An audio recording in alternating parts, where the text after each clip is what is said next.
Good evening, everyone, and welcome to the zoo. The minion with me this evening is Adam. Hello. And then the traveling exhibit. Do you want me to address you as Angela, as Green, as Wolf, as... Angela is fine. Copy that. And then, as Hello. it is once again a Friday, I am, of course, the keeper for this evening, Sanguine. How are both of you doing tonight? Doing okay. How about you? Tickety Boo just started enjoying a fantastic dinner. Ooh.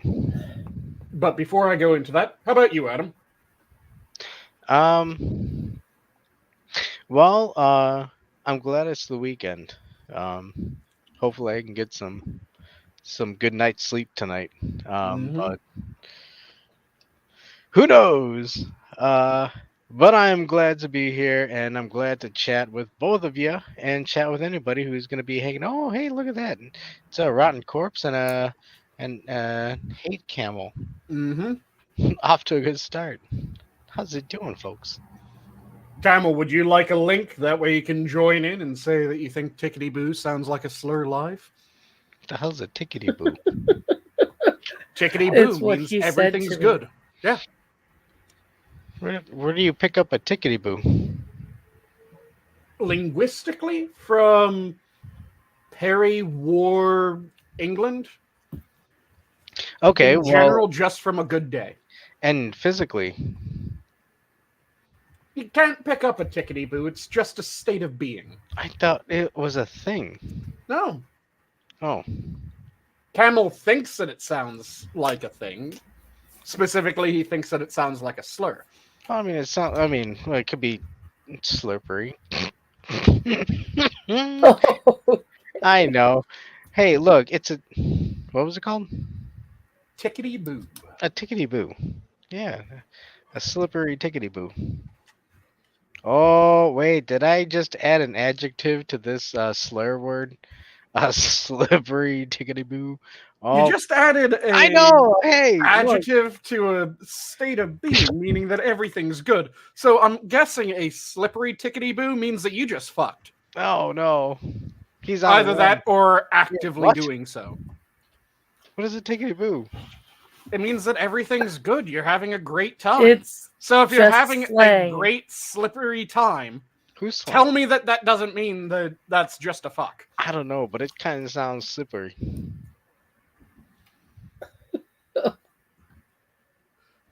Though, you just got the link, Camel, so you're good to go on that. Oh no, we got Camel. Camel's gonna join us. Yep. Oh no, Oh, I this'll heard be he's fun. a slippery tickety boo. Okay. Now you're trying to turn it into a slur. Trying to How? will it into existence now. And what part? Clearly calling the red man a tickety boo. Whoa, he's red. Oh boy. Hey, I Camel. mean, this time of year I'm usually more of an off-white, but once the sun starts coming back out, yeah, I can get a little red. I get that. I get that. Oh, Yeah, but you don't get Good red lord, man. the way I get red when the sun comes out. You get red in the slightly healthy way. I get red in the did you just throw a lobster into a pot of water way? Yes. Yeah, Yes, okay, it's I do more this. of a golden brown. Yeah. I do this wonderful lobster woman from Mars impression, and then I Mhm. peel and I'm brown the rest of the year. Oh, you are lucky. I go from so shockingly white that I might have to seriously worry about getting moonburns to Oh, crimson red, back to shockingly white, but also sun poisoned. oh no. I was gonna ask. Oh yeah, I get sun poisoning ridiculously. I've also, at least once, had my ears start melting like candles due to the sun. Oh I my had that happen god. once, actually. You've had that once as well? Yeah. Yeah, that's miserable. I thought it may have been like a allergic reaction to the plants I was working with because I was working in a garden section of a not like Walmart or Lowe's, but like along the same lines, that kind of place. And yeah, since I spent like 12 hours a day out in the sun, like after like a week or so, yeah, they just started like skin just started peeling off, like almost like wax. Mm-hmm. For me, it was bad enough that the cartilaginous loop at the top of your ear Oh, that got exposed. Oh, I didn't get quite that Ew. bad. Yeah, I had to push the skin back up to cover it like it was For me, it was the actually melted earlobes. wax. Ah. Yeah, That's I pushed pretty the skin horrific. back up, pinched it back together, just kind of mushing it in place. And then I had to go out and get a much stronger sunscreen than I had at the time. I would say so. Yeah, someone, the thing that people will say frequently when sunscreen is brought up of, oh, everything above 35 is just the same. No, it isn't. 35 is where most people top out at their protection. Above 35 isn't needed for most people. Got a lot of cancer in my family, so I'll take whatever I can get, like as high as it can go. Yeah, did I mention moonburns? I need the SPF 240. Well, I mean, I already smoke like a chimney. I don't really need the skin cancer on top of it. Mm-hmm. Which I don't know how much is coming through on my mic, but I'm currently quarantined in my house. Mm-hmm. Oh, sorry. Yeah, this Wait, why are you quarantining your house? because I feel like hammered shit, Adam. If you can't tell by my voice, I am under the It's weather. gravelier than normal. It's because I can't breathe through my nose at the moment. Mm-hmm. Yeah, I've been dealing with a pretty wicked cough, congestion, sinus pressure since Wednesday, and I don't see things improving before 7 a.m. tomorrow. So I'm probably going to miss work for like the third straight day. Oh no. It's not gonna. They're not gonna.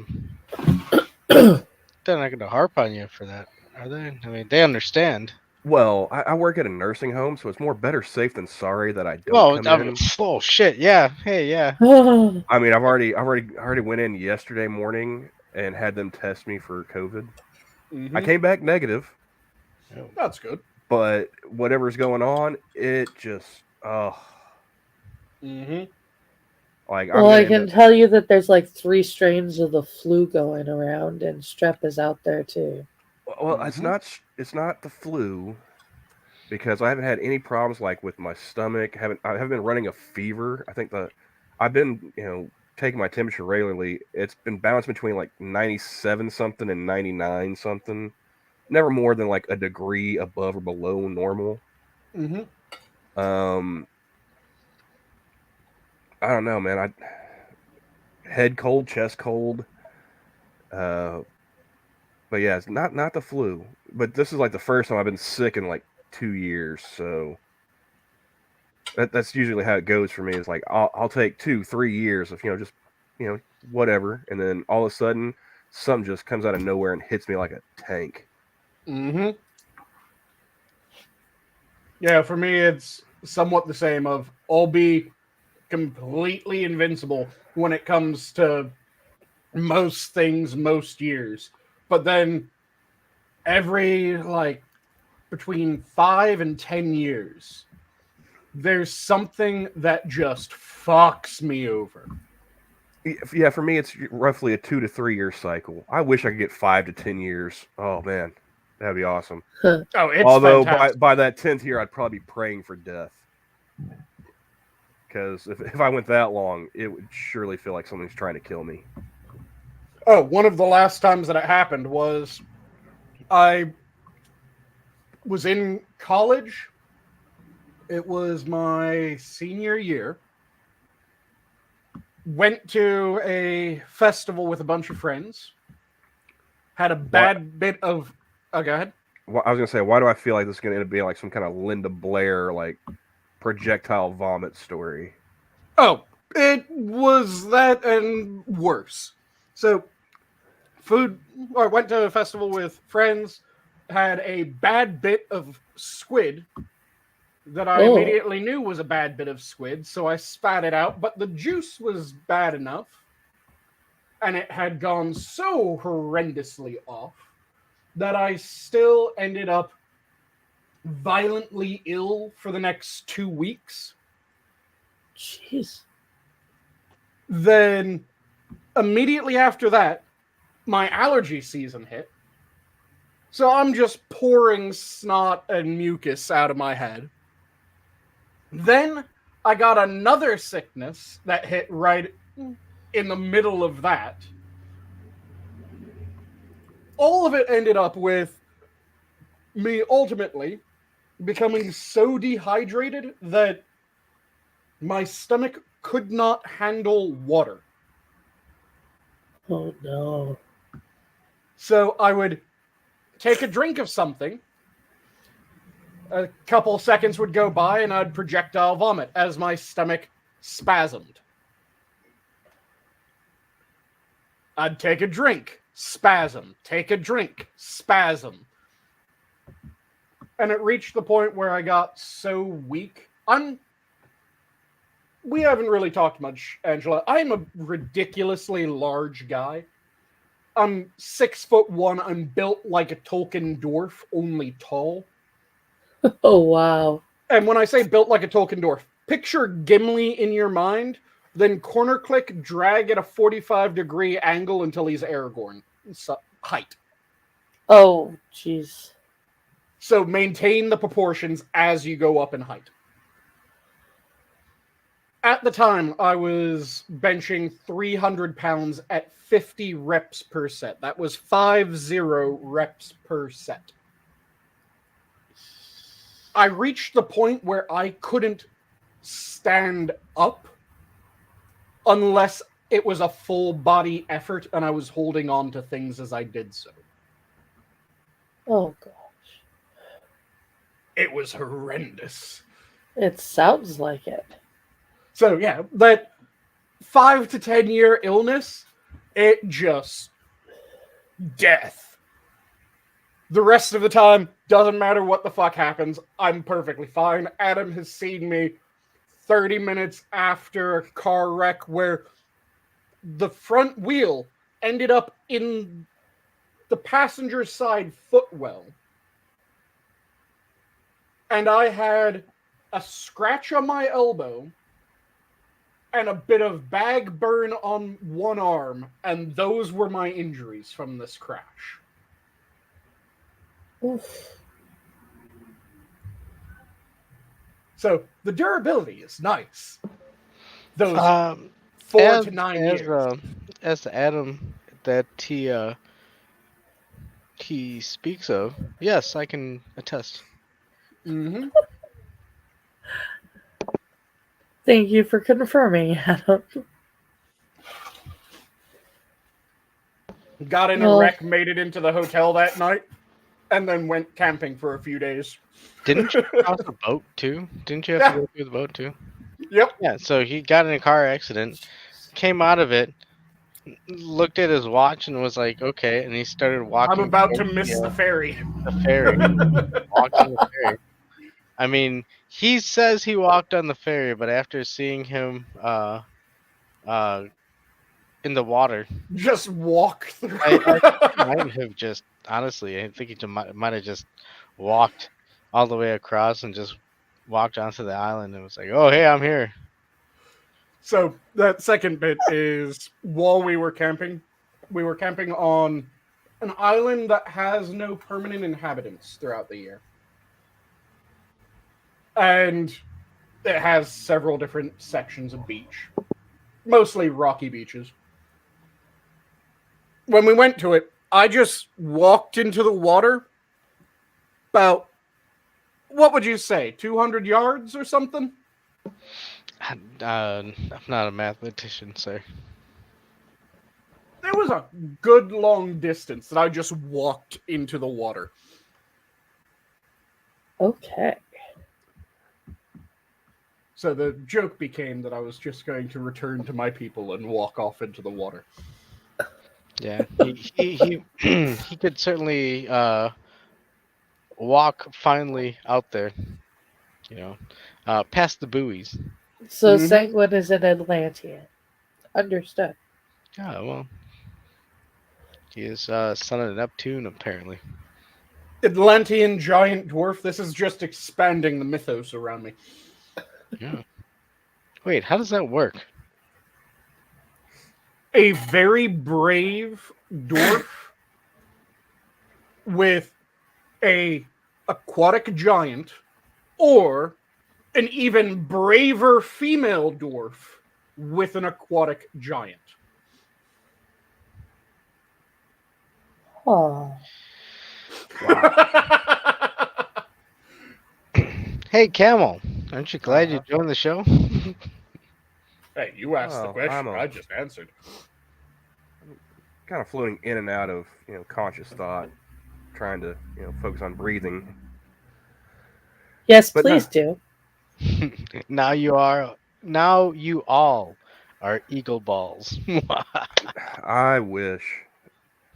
But no, the worst part of all of this is like I can't taste my cigarettes.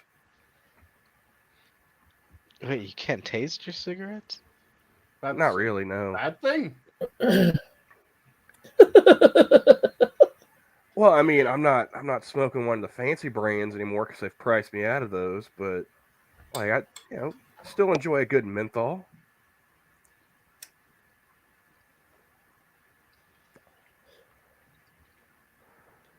So they aren't just like smoking Vicks Vapor Rub. I wish, man. Like I wish I had some Vicks Vapor Rub right now. Well, But no, like how have you guys been? Like I've been kind of sleeping through the days, and I've been trying to get cleaning and stuff done at my house, so I haven't really been paying attention to what's been going on. Like, what has everyone else been up to? it's a loaded question. Well, Well, I'm half loaded, so like, go ahead, hit me with your best shot. All right. Feasting, drinking, and making merry. Yeah. Good smoke. Crazy news, and 9 to 5. Oh, well, now you've piqued my interest, sir. What kind of good smoke are we talking here? Are we talking indica, sativa, what? Oh, actually, there was I think it was a Valentine's Day sale at the weed shop out here, and Everyone's got a Valentine's Day sale. It's ridiculous, isn't it? well, I think it's more ridiculous that I'm sitting here saying I went and purchased some Some marijuana Valentine's Day weed, and you're sitting there smoking by and they had a yourself. weed shop. Yeah. So does the weed shop Valentine's Day sale work by normal Valentine's Day sale rules? And you get a bit of a deal the day before, but then the real deal is the day after? I honestly I don't know. I don't know. It's all the month of February. These brands are on sale. Wow, I opened myself up to that one. God damn it. Yeah, I had to bite my tongue on that the moment that you said it. Yeah, well, and hey, Camel made first blood, struck first blood. But no, Yeah, no, but no. you're the one that came out with the Ode to Black History Month at the weed shop. I did. Wait, what? No, I oh boy. It's I the didn't- entire month rather than just. And you didn't expect me to realize this? Well, I mean, it might be a part of it. I don't know. All I know is, they had Pineapple Express, and again, just like the dealers when they're telling you you got, who knows, but it really did taste really nice. So that's what. Hey, I was happy. I was enjoying February with a nice bundle of Pineapple Express. Mhm. I got me some sativas. I can't do indica anymore. I'm getting too old, and the weed's getting too damn strong. It's getting too damn strong. Yeah, the weed is getting too damn high. It's like that one dude that's trying to be mayor of New York. Yeah, with the boot. No, with the gloves and the like the wraparound mustache. It went from like it started as fucking No, he had a Uh, boot on his head. no, talking no, about he had a Vermin top hat. Supreme. You're thinking of Vermin Supreme. I'm talking about the black dude with the gloves Wait, and there like was the a different wraparound guy? handlebar mustache that started Yeah, as fucking he's sideburns. talking the rents are way too damn high. Yeah. Like that was his sole platform. Oh my god. The hold rent on, is too wait. damn high. Is this a Berenstein? No, you're no. thinking You're Vermin thinking of Vermin Supreme. Supreme, the dude that always runs for president with a boot on his head. Yeah, That's a white dude. I'm talking about a black dude in New York. It's a white dude? Wait, okay, hold on. Vermin Supreme is a white His dude. name is Yeah. Vermin Supreme. Whoa. I think you just broke him that there are two different people that are this insane. Yeah, They're dude. glorious. And It's you a know what? country of 350 million. You don't have to Look. throw a stone that far to find fucking crazy. Look, Adam. Right. It's not the first time I've jumped timelines. All right, Jimmy let's rock and McMillan roll. is the one that you're thinking. Who is? Who? Wait, who? Jimmy McMillan. Jimmy Okay. McMillan. The rents are too damn high. That's all I've ever known him as is the rents are too damn high, dude. With And the then you have gloves an and the invert, dude. mustache. Of a white guy with a wraparound beard, So let me With pull up gloves? images of. and the other guy has boots. No way, dude. Okay, wow. I'm pulling up images of Jimmy McMillan I'm- and Vermin Supreme so that These are people just can. comic book characters that I'm gonna create. I'm gonna work this out. Well, they functionally are if you look at how they dress. So let me pull up both images, open them up in different tabs. Pineapple Express. Your Black History Wow. Month, Pineapple Express. There you go. And I think that's Hawaiian, so I don't know if it's. Like I said, someone had to realize what they're doing when they did that. No, I think they just wanted the money. I think they wanted the money. I think they also found it amusing. Well, getting a chuckle out of it is, I guess, the icing on the cake. Yeah. Uh, Okay, so first is Vermin Supreme. This is what Vermin Supreme looks. Boot on the head, as per usual. But the one that Camel was referring to is Jimmy McMillan. Whoa, wait, they are two different guys. Yeah. Wow. Yeah, look at that stash, man. Starts at his fucking sideburns. And the beard, how divided. Yeah, he has an interesting mix of facial hair right there because it's mustache connected to the sideburns, but not connected to the beard. Okay, you know what? I'm gonna enter the because I've been listening attentively to this like Comicsgate split going on. I think these two characters need to be a fucking. I didn't know the boot guy was a white guy. I thought he was a black guy. No, Vermin His Supreme name has is always Vermin been. Supreme. I don't know. Well, That dude, should be your first clue. you know how obscure these people are? I'm sitting there trying to fucking. Wow, I'm accurate. I would not be entirely surprised if there was at some point Vermin Supreme decided to go even further off the deep end and he did a full-blown Jimmy Rachel McMillan. Dolezal. Dude, they team up. Could you Cosplay. imagine if they did the fusion dance? How would they, how would they look if, like, with the mustache and the beard and the boot? I'm imagining like they keep the suit and the gloves, and it's just the boot and like the crazy beard, The red just too damn hot. and he just twists up the Oh, mustache yikes. like Snidely Whiplash. Get See, the out thing here. is that you'd have to have the crazy beard and the crazy mustache. You have to take the craziest aspect of each. Yeah, that's what I'm saying, man. Like, but instead of it being like connected to the sideburns, it's just like Snidely Whiplash. No, you have to keep it connected to the sideburns. Fuck that. But you can't have the full vermin beard then, because it's Yeah. not connected.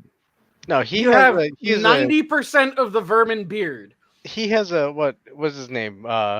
John Brown. He has that kind of beard.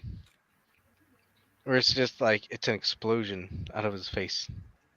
The other one at least it looked nice. Let's see, John Brown beard. Yeah, isn't John Brown the one who had a broadsword? John Brown has Vermin a Supreme Oh, yeah. looks like he just crawled out of a K-hole that would have made Rip Van Winkle go, "What the fuck?" Yeah. You see You're that talking suit? about the John Brown's Rebellion, right? Yeah. That John Brown? Civil War guy. Yep, so you're probably thinking the painting of him when you're thinking of him, right? Well, I only bring it up because I was playing the Civil War game and there was a lot of people, for some odd reason, who kept bringing up, "Hey, John Brown didn't do nothing wrong." It's like, oh, okay, what the fuck? A lot of crazy people online. For those who don't know, the John Brown painting that I mentioned, let me quickly pull it up so that I can show you. It was John Brown, not James Brown or something like that, right? John James Brown, Brown yeah. was a James hard-working man Brown. on show business. James Brown. Yeah. Get him up. Doot, boop, boop. So Living in America. these are the images of John Brown, but the one that's the most famous is this painting, where he's a goddamn giant. Oh yeah. Just a giant with crazy Bible beard. That's just Yeah, big old- that is a very biblical looking portrait. Okay, Yeah. okay. See, hold on. I the bring one- you these 15. Hold on. The one. 10. Right. 10 commandments. Yep, Dude, dude, exactly. 1, 2, 3, 4. The fourth row, fifth in. That's what I'm talking about. Yeah, that one. This one, yeah. Yeah, that's the kind of the beard it looked like. Mm-hmm.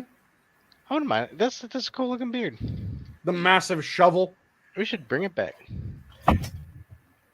Yeah, it's a massive shovel beard. It looks good. A lot of the student veterans, when they first come back from service, grow out a beard that ends up looking like that before they cut it Look at the off. cartoon one there. Mm-hmm.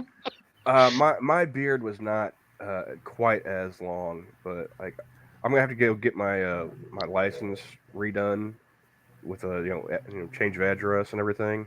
Mm-hmm. And I got my first haircut like 5 years last summer. Ooh. So like my license photos got like this long thick hair and a fucking beard to match.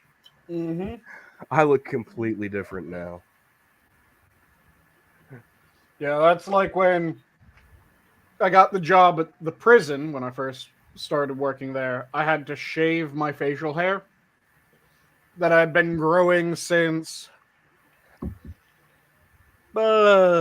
2009. Oh, wow. Actually, no, I had to shave in 2013. So it was a 5-year plus beard that I had to shave. And that just felt wrong. I was going to say, that's kind of sad. I looked like the largest 8-year-old that you could possibly imagine. Because I just have a neotenous face. But speaking of Wait, a knee up to the face? neotenous, Oh. neotenous means baby-like. Oh. So if someone has a very young-looking face, you can say that they have a neotenous face.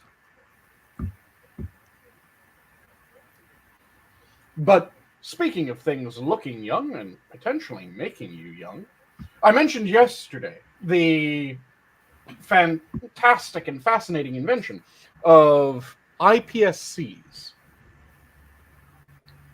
Angela, do you happen to remember what IPSC stands for? sounds like something you should ask your doctor about. I have a really hard time with that, but I know what they are. Go ahead. They were the skin cells that were converted into stem cells. Mm-hmm. So, iPSC means induced pluripotent stem cells. Inducing a normal cell to be a pluripotent stem cell. Pluripotent, again, means that it can become any type of cell line, whereas multipotent, a good example of a multipotent stem cell line, are blood stem cells in the marrow, where blood stem cells can become white blood cells, red blood cells, and every other type of cell flowing through your veins. But they aren't able to become skin cells, at least not normally. You can stress them out enough to make them that way, but it's more difficult to differentiate one of them into a somatic cell than it is to differentiate a pluripotent stem cell into a somatic cell. So the way that these were found was fantastic. And it's an example of why limitation plus need equals invention. Do you guys remember in the late 90s, early 2000s, when people were up in arms because Bush had put a ban on new embryonic stem cell lines? Yes. So one thing about that ban is that it didn't say that you couldn't use the existing embryonic stem cell lines, just that you couldn't make any new ones. But a bunch of scientists wanted to be able to dick around with stem cells. Now they couldn't if they made a new stem cell line. So they either had to go for an old stem cell line, or they had to come up with a way of doing stem cell lines that weren't embryonic in origin. So a bunch of scientists started looking into adult stem cells. There's a small number of adult stem cells within the human body. Problem is, there's no real repository of adult human stem cells. There's areas where they're more likely to be found, but they aren't 100% going to be there. So you can get adult stem cells, they're just difficult to get. Given this, a bunch of scientists decided to work together and see if there was a way that they could turn a normal cell into a stem cell.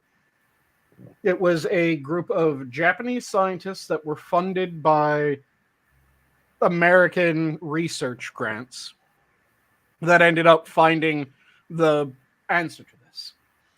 They were the first to make induced pluripotent stem cells, and they did so. The main researcher on the project was a scientist by the name of Yamazaki. So they found that if they inserted 4 factors into a standard somatic cell, they could turn that somatic cell into a stem cell.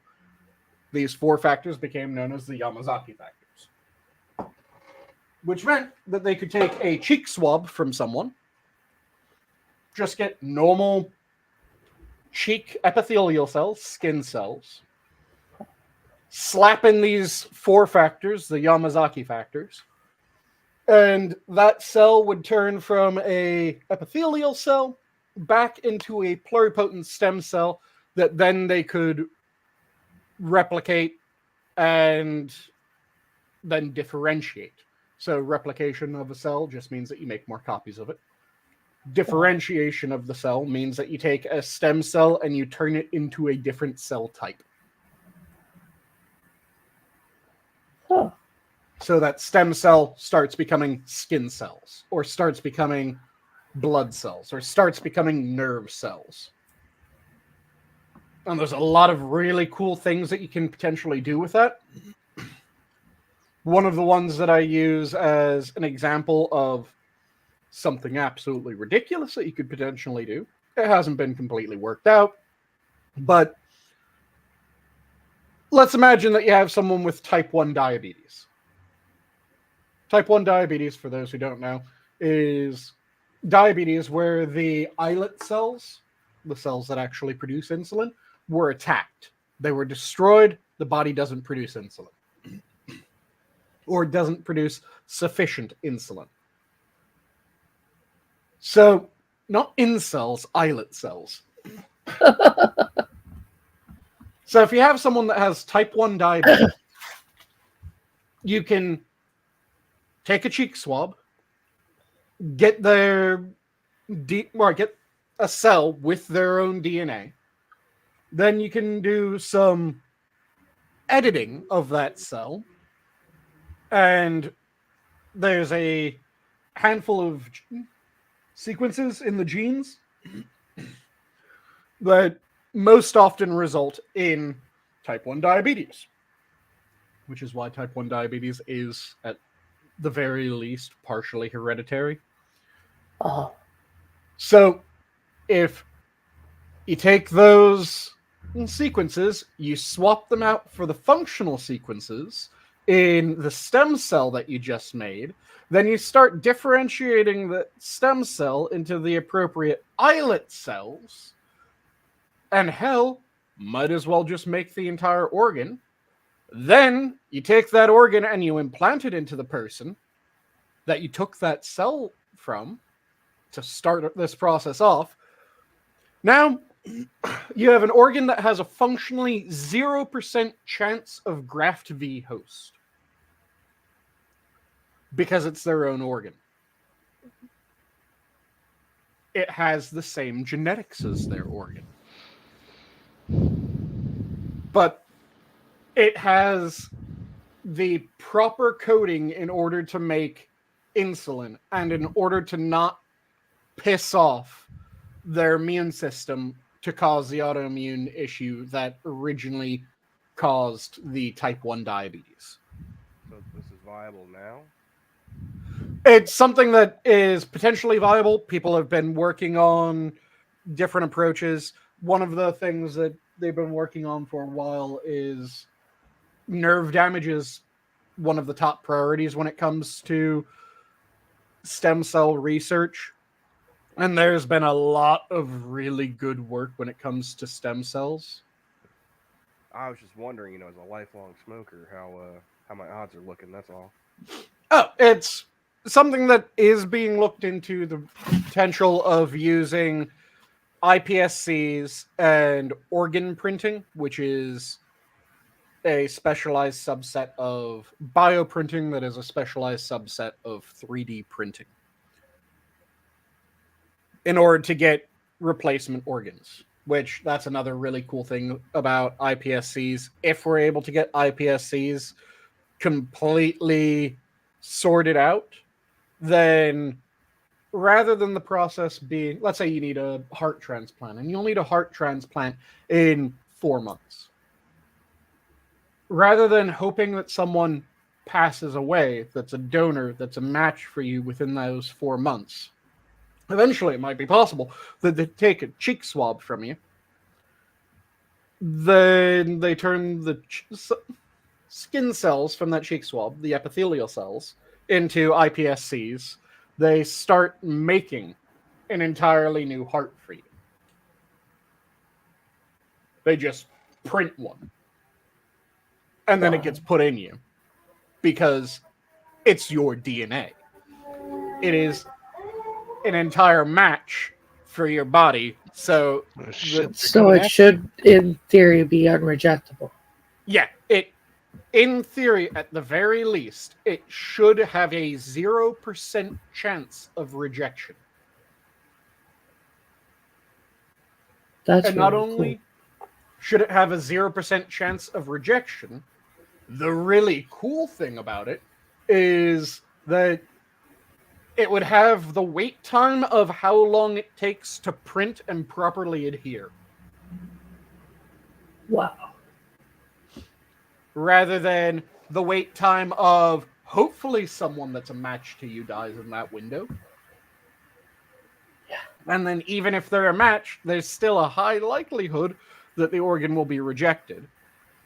This would be, yeah, come back in a month, we'll have your organ.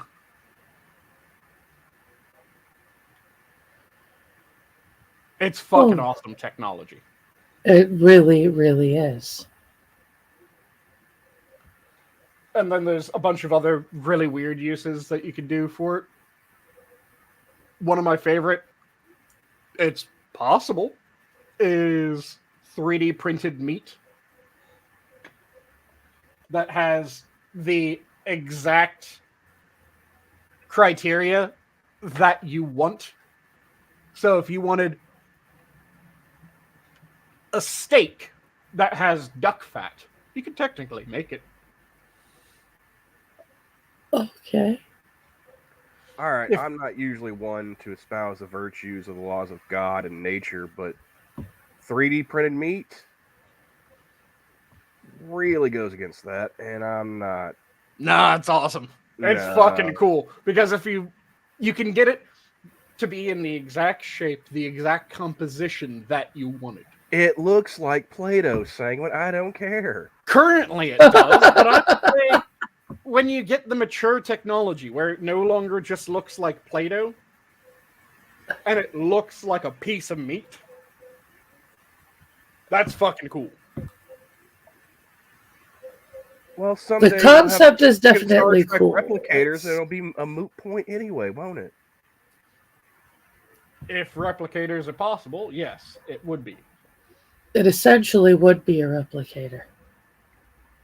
It would be a meat replicator, which is even better in my opinion. No, I'm sorry. It looks like Play-Doh. No. Mm-mm. Yeah, your problem is it looks like Play-Doh. I'm saying when it doesn't look like Play-Doh. Well, then I'm gonna have to go with my other senses. What's it smell like? It smells like feel meat. like? It tastes like meat. It feels like meat. It looks like This meat. sounds like vegan propaganda. I'm sorry. No, the vegan propaganda would be, well, we mashed up a bunch of mushrooms and they taste just like meat. If you've forgotten what meat tastes like. Essentially, this would have started off with meat anyways. Yeah. Just a single cell of meat that was... I will slaughter a cow myself before I eat 3D printed meat. I'm not saying that I agree with it. I want to be... I will put a bolt straight through the dome of, some heifer before I ever try 3D printed meat. I'm just like, it sounds cool. It's not necessarily something I would do. I'd eat it.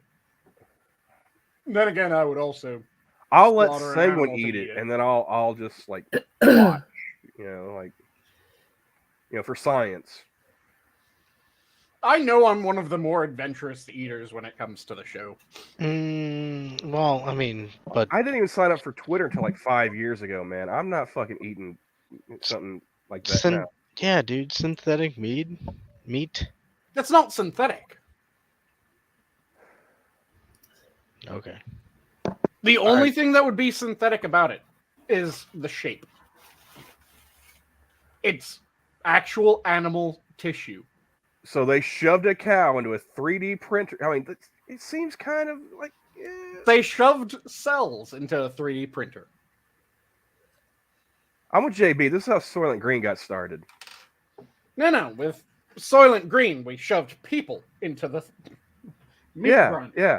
And they're gonna shove some. They're gonna shove some lard ass like me into a 3D printer and tell you that it's a cow. No. Oh jeez. I'm sorry. That wouldn't work because if you listen to what cannibals say, you have to cook people like veal, not like beef. Albert Fish, actually. I always heard it was more of like a pig than a cow, but okay. Well, Albert Fish, when he wrote to the family of the girl that he ate, he reported that he used a veal rump roast recipe. for the girl that he ate. Others have reported more pig. Some have reported more chicken-like. But the only one that wrote in English and was upfront about what recipe he used and how it tasted like was Albert Fish, to my knowledge. And that horrible sound of just, oh God, like you emitted, Angela. Well, I was kind of like, okay, that sounds cool. And then you brought up the ramblings of a madman who cooked a person. Yes. So, well, who else is going to know what people taste like? I would feel better if no one did, but well, I mean, talk to the Chilean soccer player. Oh yeah, there was the players that were stranded in the Andes and they ate people. Yeah, there have been a bunch of different bouts of cannibalism. Supposedly, one of the ends of the crew of Franklin's voyage, which Franklin's voyage was the voyage meant to find the Northwest Passage. I was going to say, wasn't that the one that ended up locked in ice? Yes, ended up locked in ice, and a shit ton of the crew ate each other. Yes. Because the canned meat spoiled.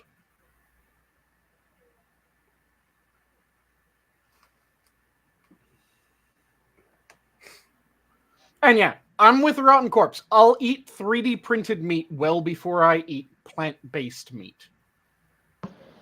I'm going to skip both of those entirely and just, continue eating meat that is grown on 4 legs. How about that? Yeah, the God's way. That's 100%. What about the meat with 6 legs? Oh. You know what? Okay. Like lobster? Do lobsters have 6 legs? Eat the Well, bugs. he's talking about like grasshoppers, which are not bad. Oh. Grasshoppers actually taste really nice if you fry them. They really do. Fried and dipped in molasses was how I had them, and they're delicious. Mm-hmm. The only parts of bugs that I'm willing to eat are the ones that they, allow to, cooked in the hot dogs. All right. Other than that, What? Oh, you don't know how the FDA has a. Hold on. What bugs are you cooking in hot dogs? There's a certain insect parts per million. Oh, like little shavings and shit. Every product. In all processed foods. Yeah. Actually, not just hot dogs. I was gonna say, you know what?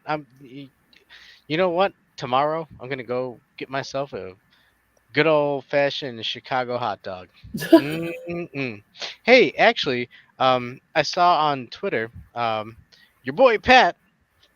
I think he's friends with everyone around here, right? I believe so. Yeah.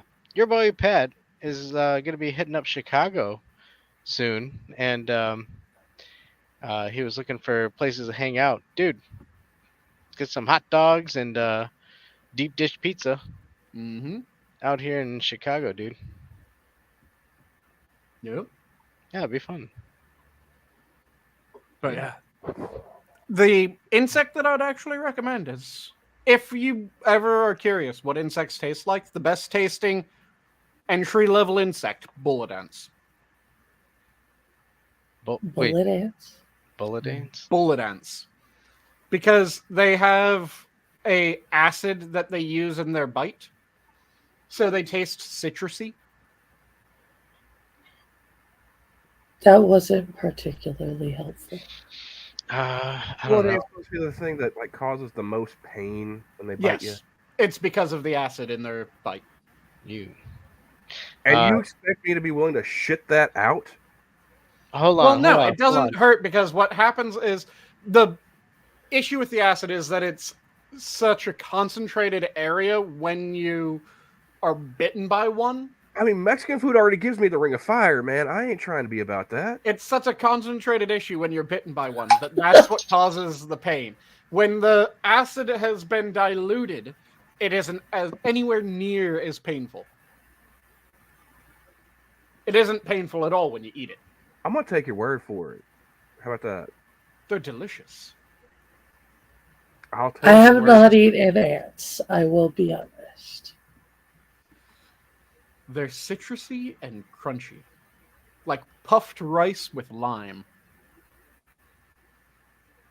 Okay. Sounds interesting. Like I said, I've ended up with a interesting selection of foods that I've tried because I'm an extremely adventurous eater. But speaking of cannibalism, back to that, Cannibalistic Wizard actually was bringing up something in chat about it depends on their diet. He said, if I remember correctly, an African cannibal who wouldn't eat Asians because they tasted very fishy. Ah, I And can like see the that. most famous one I can think of was Sanguine. You've heard of General Butt Naked, right? yes. Who Angela, is Adam, now? have either of you heard of I have heard of, yes. Yeah. Heard of what? General Butt Naked? I'm trying to remember what No. church he's now a preacher of.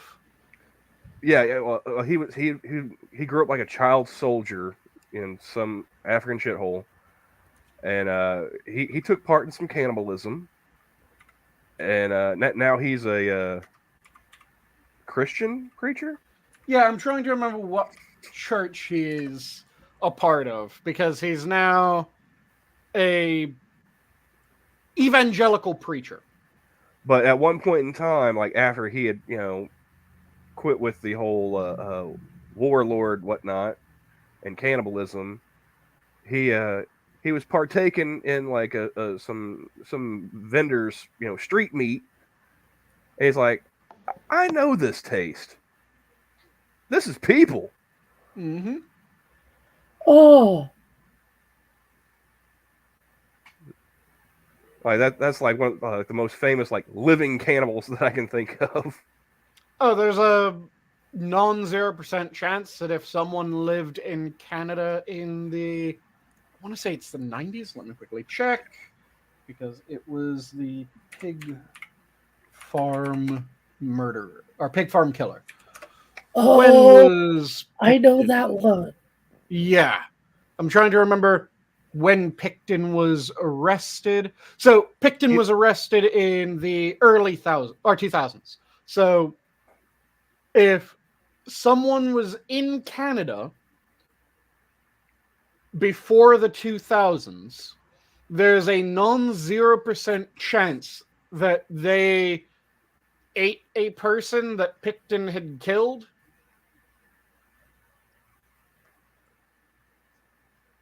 Oh, Because not only did he feed some of the people, not only did he feed some of the people to his farm animals, but supposedly he sold some people meat commingled with pork meat. I think they made like kind of a Criminal Minds episode based off of that. yes, they did. But not Mhm. not entirely.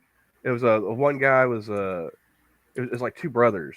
Yeah, he One- was feeding the That's based people off they of killed to Picton. their Yeah. pigs. Holy shit! Are you serious? Yeah. Picton killed and sold people meat. Now, was that like the episode where like he was like picking off like people from Skid Row, like in Detroit or whatever? Yeah, like, it's the one North where Dakota? you found out that the black guy, What Derek, Morgan. his sister was one of his victims. Hold on. Cannibalistic Wizard says they Wait, sold wait. it to schools. Was it Did they- Morgan? Yep. I thought it was Yeah. no. It wasn't him. It was somebody that was working with him. Oh jeez. No, it was It was a Morgan. civilian. Like he didn't kill. It was a civilian that killed the dude. Could have sworn it was his sister that ran off and was No, I want to say prostituting. it was a guy who was a veteran, and like he was looking. That's a for different this- episode. Hmm. I know which one you're talking about, but that's a different episode. And yeah, there's a couple of them that have done the kill people, sell their meat routine. Oh yeah. Because there was also Joe Metheny in Baltimore that did it. There's the couple in Mexico that Cannibalistic is talking about. And a handful of others. Yeah, Metheny was the one who did the human burgers. Yeah. Which was even more fucked up because given the type of crime that he did internally basted human burgers, shall we say?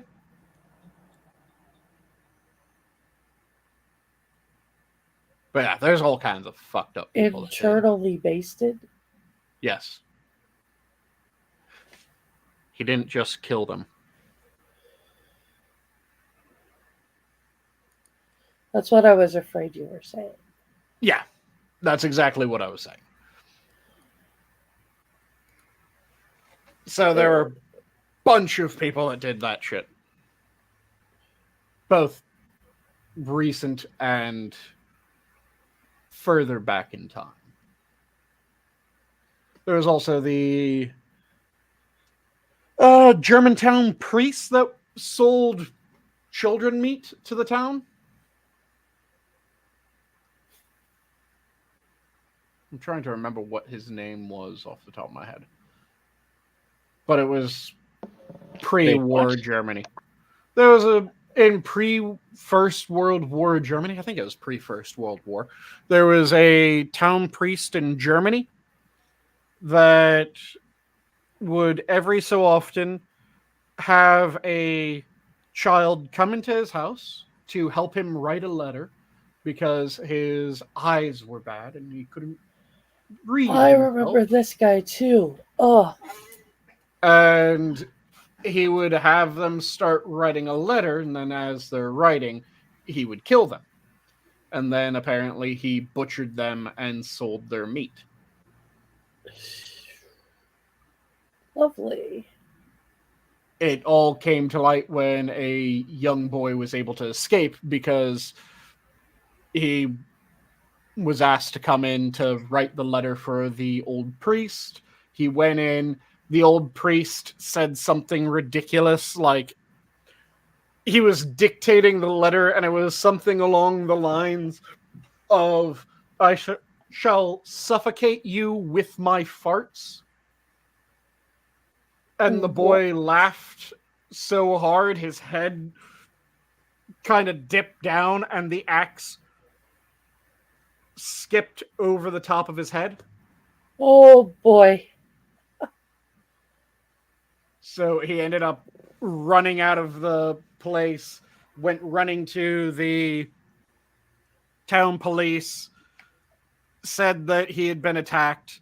They didn't believe him at first. Then they noticed that the top of his head was bleeding.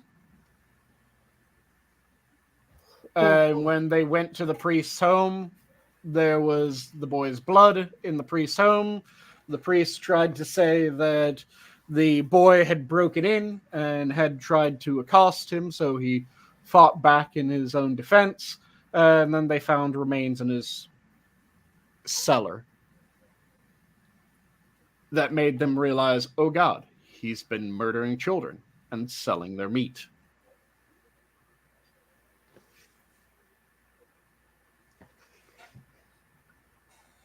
Serial killers are one of the topics that I know a fair bit about. See, I know them in passing. Like, I'll get interested in a story just because it sounds so out there. Mm-hmm. And Cannibalistic Wizard brings up Armin Mavis, yes, the guy that they made the Rammstein song about. Yeah. The one who was going to cannibalize his victim with his victim, and then he The overcooked his consensual penis. cannibal. Say again? The consensual cannibal. Yes, the consensual cannibal who overcooked his victim's penis. Okay. Ew. Yeah, he had a sexual fantasy of consuming someone. He You know, found if you have the the overwhelming desire to cook a phallus type thing, and before at you least go, learn how to cook it. well, before you go eggplant or something like I that, mean, you know, he wanted to eat yo, a dick, but not in the gay way, Adam. I mean, Yeah. just go with a gooey duck. Well, he wanted to eat dick in the gay way and in the non-gay way because he did both.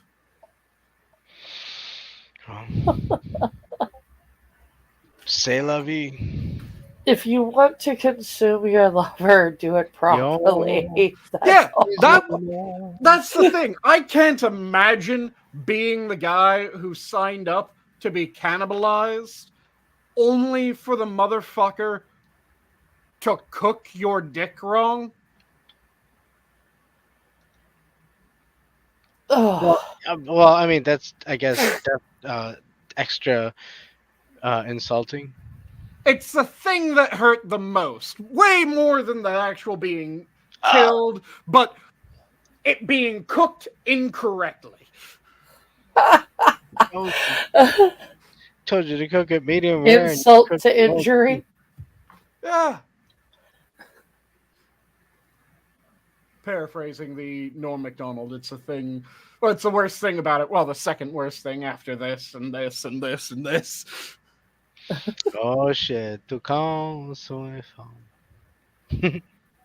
That's not real, but it was fun to read.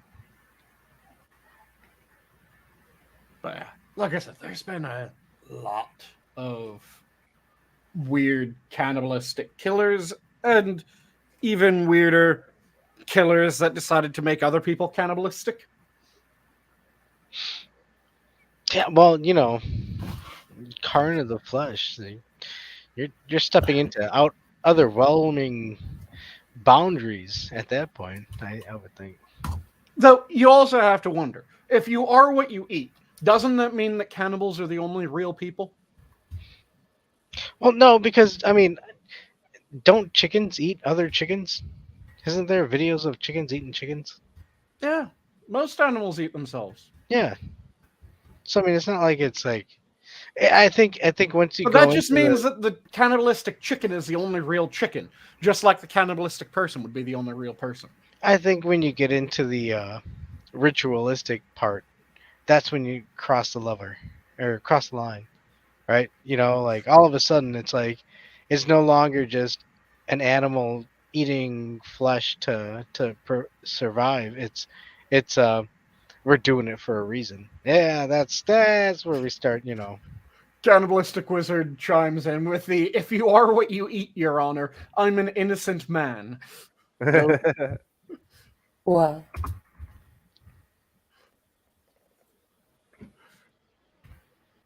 It's one of those questions that it needs asking. And here we are. You know. Damn. On a Friday evening, talking about whether or not. Wait, we're not talking about the moralities of cannibalism. Depends No, what we you weren't. did. Carnival. Wait, depends what you did? As in, depends what the victim did, or is depends what the cannibal did? Well, come on. It is around the time of Fat Tuesday, so I guess it's only fitting. And would 3D printed cannibalism be the least bad cannibalism? Ugh. Does that really count as cannibalism in your book? Because I'm not counting that as actual meat. Hold on. Would that So- solve the problem? To me, it would count as actual cannibalism. To you, it wouldn't. No, honestly, would that solve the problem if all these like monster people who are like, yeah, no, I need to eat human flesh. It's like, okay, well, we can 3D, 3D print print it, yeah. your you know, egg McMuffin of human flesh. And God damn it, JB. You can't fucking say that. oh, He said, what if the cannibal only eats the undesirable? oh shit. I mean, that sounds like the Dexter Morgan Wow. diet to me. I'm not God on the damn face it. of it. I'm not opposed. Yo, dude. I wasn't equipped for this type of conversation, to be honest. But yeah, I would say that it's still cannibalism if you're eating 3D printed people. But it's a safer route. Yeah, it's the least morally objectionable version of cannibalism, but I'd still say it's cannibalism. Wow. Okay, we are tackling the tougher topics for mankind nowadays, right? And JB, chomos aren't people.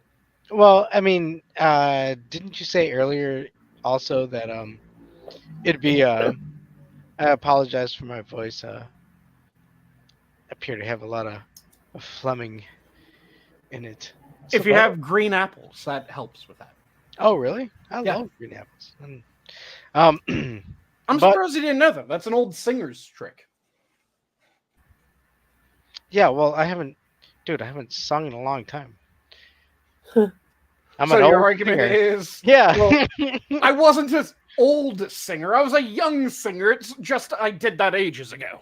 Yeah, no, yeah. I was singing like do do do do.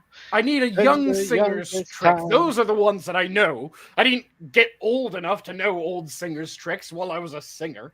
Oh yeah, but if you're not singing, you're not thinking about, oh yeah, let me fucking drink this stuff so I can, have a clear throat, All I know is that the amount of mucus I have is just Kleenex is not enough. Like I'm sitting here, I'm going through like a roll of Bounty paper towels trying to clean up this mess. Have you done the Vicks trick? What is that? I don't have any Vicks. What's a Vic? So, one of the ways that you can really clear out your sinuses is you get a cup of hot water, you get a spoon, and you get a thing of Vicks. Take a spoonful of Vicks, mix it into your cup of hot water, throw a towel over your head over top of the cup of what is now Vicks tea. Inhale deeply. It Now, when you opens say you right hot the water, fuck are up. we talking like boiling? What? Freshly boiled. Hold on. So you're supposed to lay in a solitary position the entire time you're sleeping? Well, no, this is not when you're sleeping. This is The when you're Vicks awake that you thing? do this. The Vicks trick with the hot water and You making a Vicks basically tea, take a it's you just have a steam room trick, effectively. you have a basin of hot water. You put a spoonful of Vicks, like steaming hot water. You put a spoonful of Vicks in it. You drape the towel over your head so the steam is going straight up into your head. Yep. And you just breathe, and it drains everything out. Yeah. Your head becomes a faucet for like a minute. That one doesn't work very well for me, but what I'll do is I'll apply Vicks like just over my eyebrows Mm-hmm. and then take a hot shower Mm. and everything drains. Yep. I don't know. This is like one step away from those oddball neti pots. You ever see those neti pots where they I like, have tried to use an neti pot. It actually only works on one side for me. what? Ah. Yeah, it is super weird. I don't know why the other side doesn't work, but it only Pour works your on one magic side. lamp into your nostril. A narrowed nair, perhaps? Could be. Nair being the singular for nostrils. Yeah.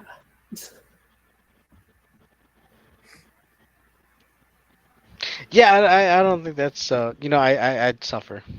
Look, It I'm is unpleasant. willing to suffer. Like, once I realized it only worked one way for me, I never did it again. Mm-hmm. Of course, it took like 3 attempts to reach that conclusion, but Yeah, for me, I will occasionally do the Vicks trick. Most of the time, I just suffer and blow my nose. Also, hot showers. Hot showers is the normal trick that I use.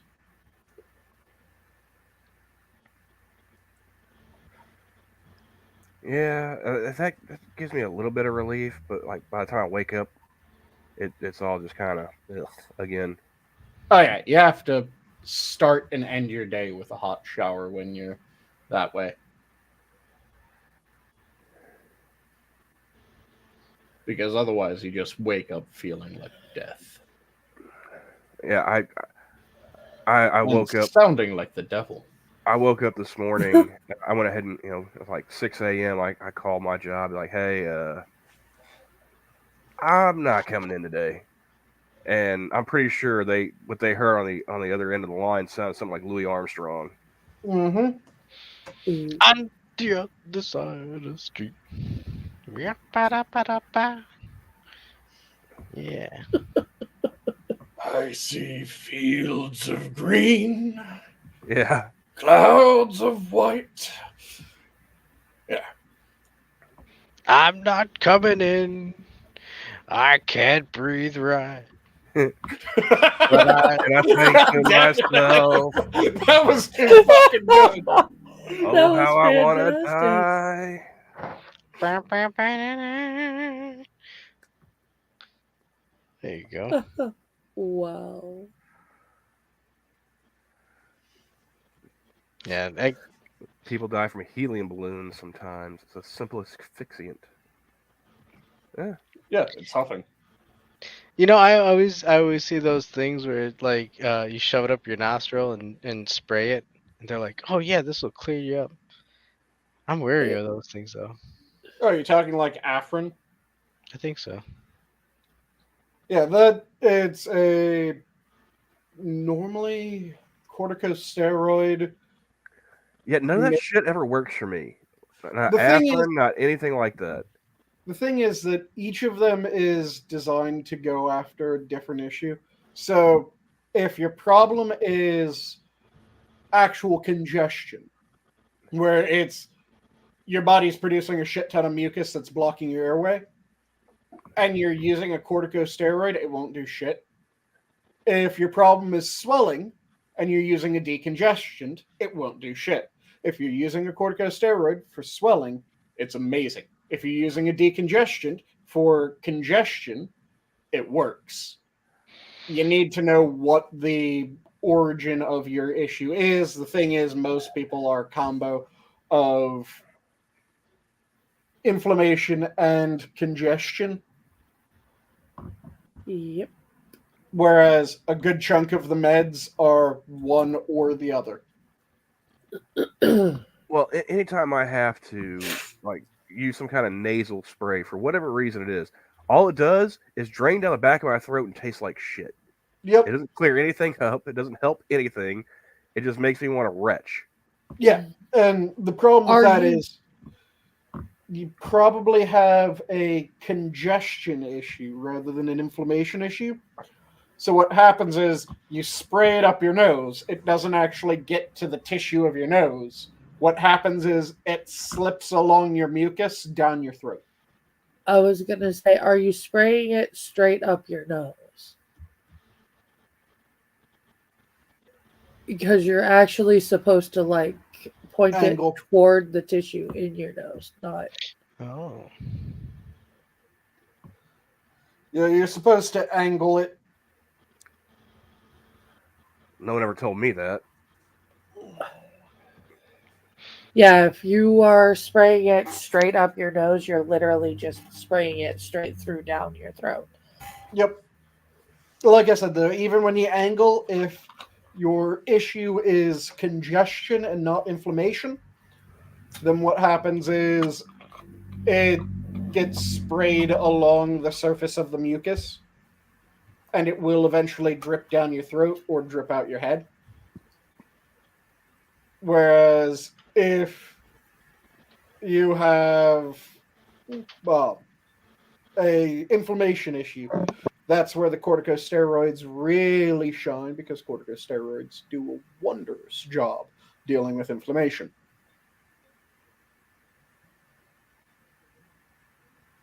Corticosteroids being one of the two main groups of steroids, and not the your dick gets small and your anger gets huge.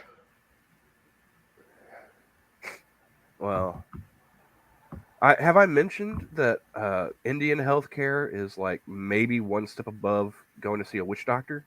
I was really worried where you were going with that after I said your dick gets small and your anger gets huge. Well, like you guys are sitting there telling me something that I probably should have learned like the first time they ever gave me any kind of nasal spray. True. Here, just spray this in your nose, and you'll be fine. That's all. Literally, that's all I said. Like even with reading the instructions and everything, like none of that shit ever like says, "Oh, you got to angle it this way or that way," or no, just spray it in your fucking nose, breathe deep, go about your business. Yeah, you need to angle. Which I was kind of funny because like the whole point of me getting this in the first place was I can't fucking breathe. Yeah.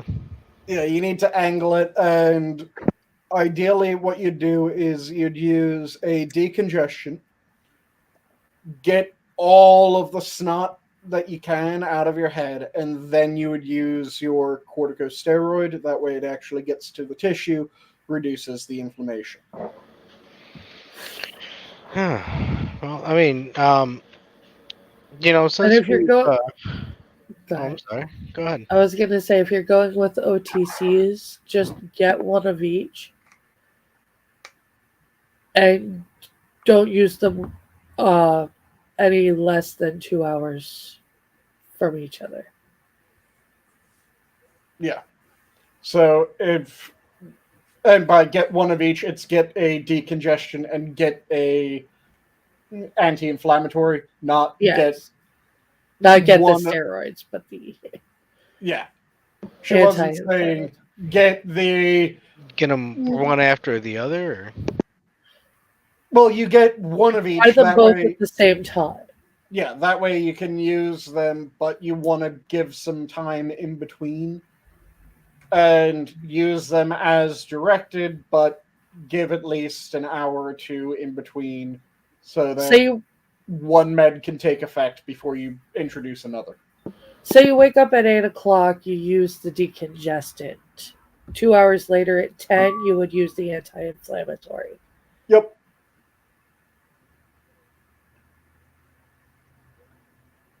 And do not get two decongestants, do not get two anti-inflammatories. Definitely not. Because adding those together can create some horrendous side effects or just fucking kill you. Yes. Mm-hmm. It's still just an overdose. Yep. So you want to use only one of a class of medicine.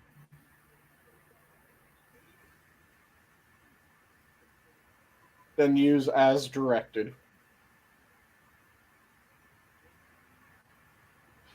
One of the most horrendous incidents that I had to deal with, thankfully it was not me because I was not dumb enough to do this, but I was an EMT for a while, was I had to deal with someone who had overly dosed themselves with a medication. The one that they chose to overly dose themselves with was a laxative. Oh, no. They went, well, I'm a big guy. I'll need more than the average person for a laxative. Oh. They something like triple dosed themselves with laxative. Oh, God. So they had done so once they had woken up at like 6 a.m. I was transporting them at like 3 something.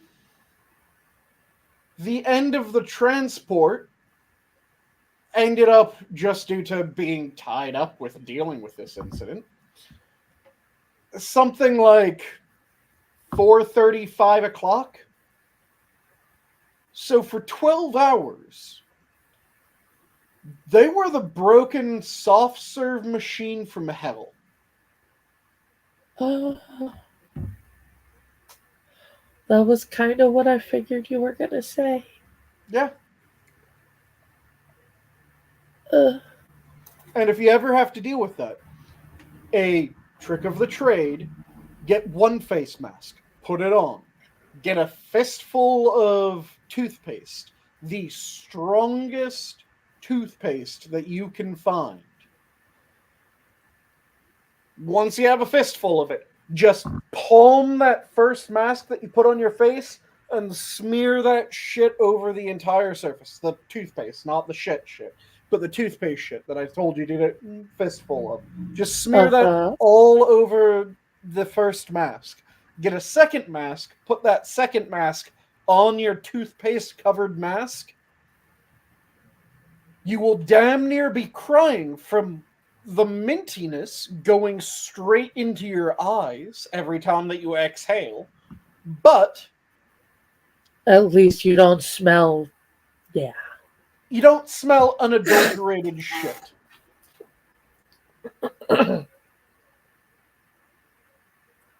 Well, on that note, I think I'm going to go ahead and call it a night. You have a good one then, man. Do you want to give any parting words? Don't really have any parting words. I got to get some sleep before I go call into work tomorrow. Yep. Oh, there you go. Good night, Campbell. Good night, everybody. Good night, chat. I hope you Have all a good have a better weekend than mine is shaping up to be. At the very least, enjoy James Earl Jonesing as you call in. Yeah, dude. I mean, I am your father, and I'm not coming to work. Pretty sure, probably. I mean, like I said, Louis Armstrong-ish. Yep. I might drop that line on him. That we came up with tonight. So, wish me luck. Good night, everybody. Have a good one, man. Night, Camel. But yes, do any of you guys have any topics? Because I've been blathering for most of this thus far. No, I'm doing pretty good. Dish, I know that you have some topics, Adam. Oh, sorry, I didn't mean to cut you off. Go ahead, Angela. You had topics, Adam? Do I? You said you did. Did you lie to us, Adam? No. You can't remember them? You may or may not have lied, but you don't know. I mean, it has been a long time. In all fairness. True. And you weren't anticipating talking about eating people. No. Yeah. Not at all. That had to have been a really rough blindside, right there. Well, no, it's not that it it's like, oh no, I can't. It tosses me into a whole different category of topics in my mind. Yep. And that's not something that, like, oh yeah, let me tell you about, fucking moon bases. Like, this is, where I'm down to talk about moon bases. Well, no, I have to mind the audience and the panel. So he has to come up with a way of connecting cannibalism and moon bases. So he has to then connect, well, what would happen on the moon base if the food supply was a little bit late in being delivered? It would be cannibalism. So now we can talk about moon bases.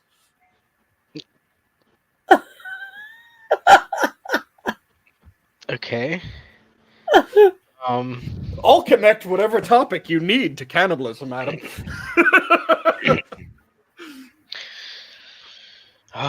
Okay. So just say the word. So I don't know if you all noticed, but there's been an influx of alien depictions in the media, especially during the Super Bowl. There's a lot of alien advertisements going around. That coincides with a lot of interesting activities going on the moon that you could spot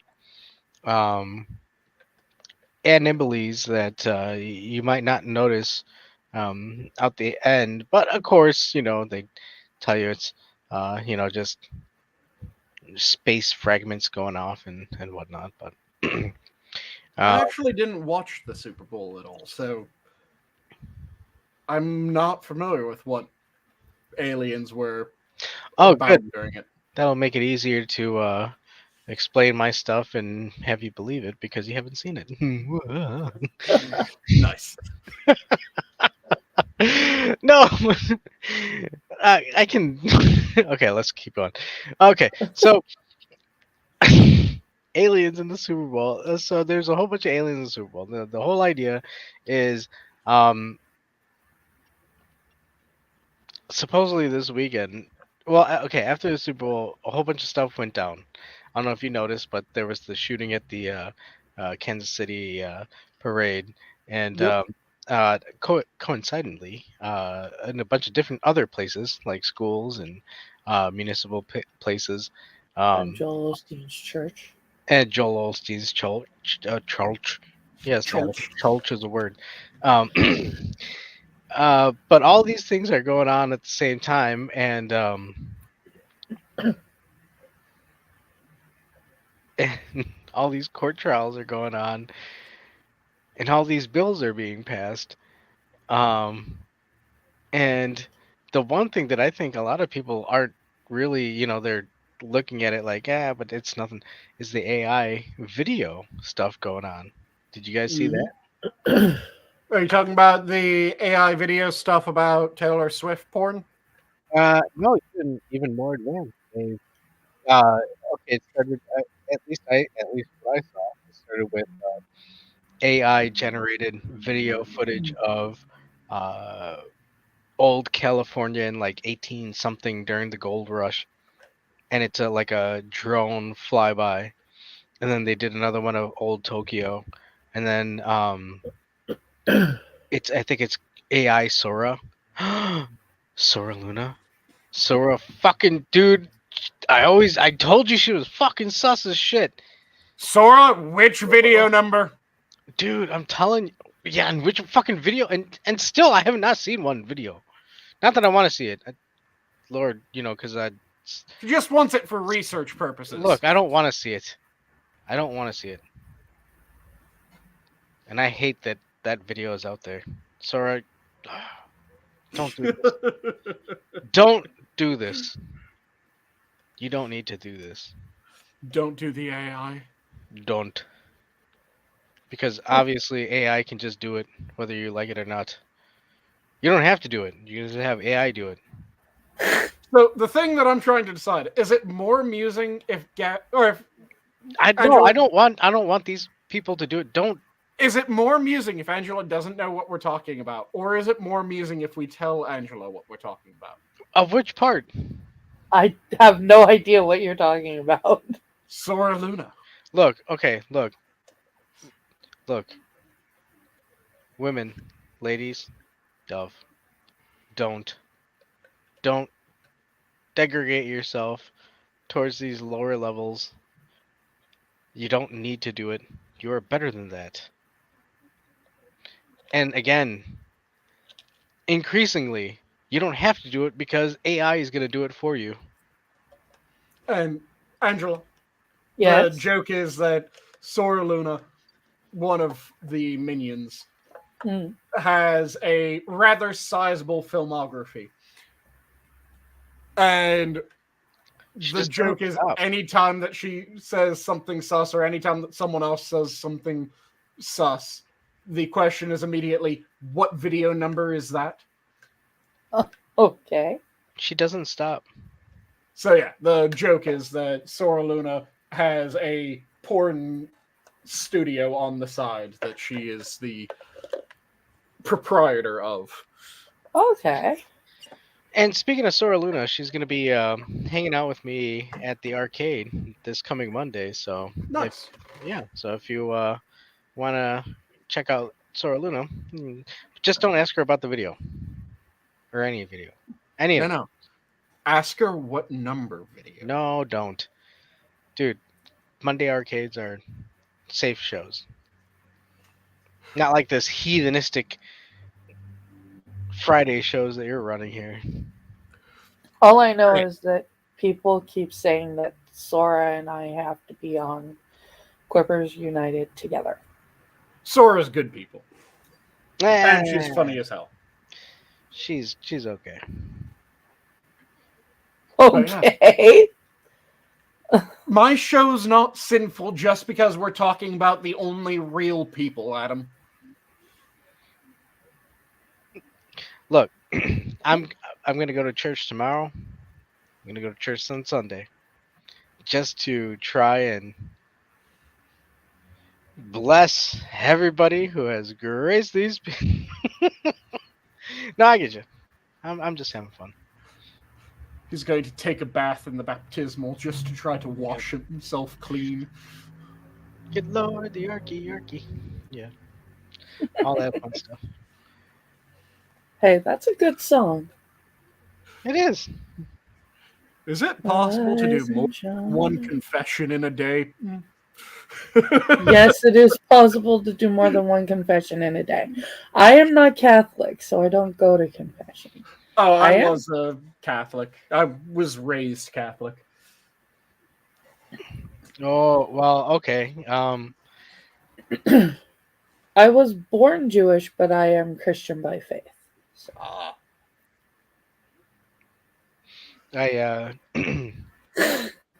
had a funny comment with my dad because he got the ash cross, and he was like, Adam, why didn't you go? And I'm like, well, because, sir, can't do it.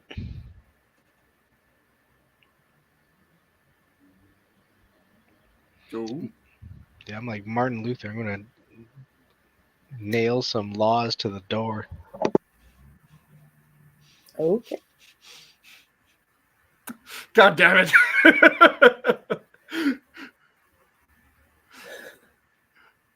Immediately, just something popped into my mind when you said that. Well, that was Maddie posted Oh, yeah. a question.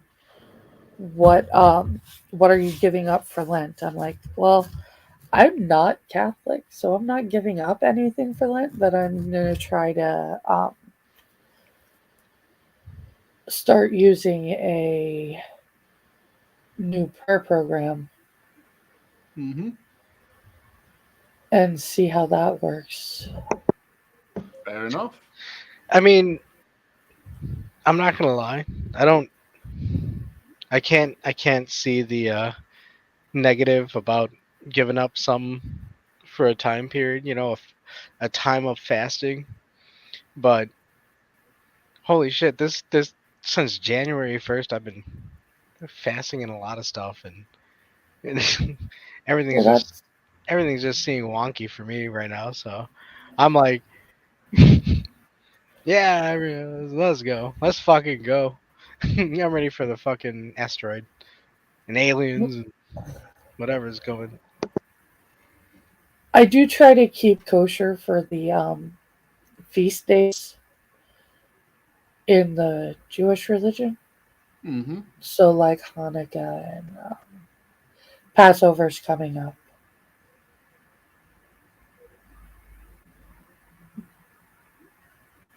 Just as a nod to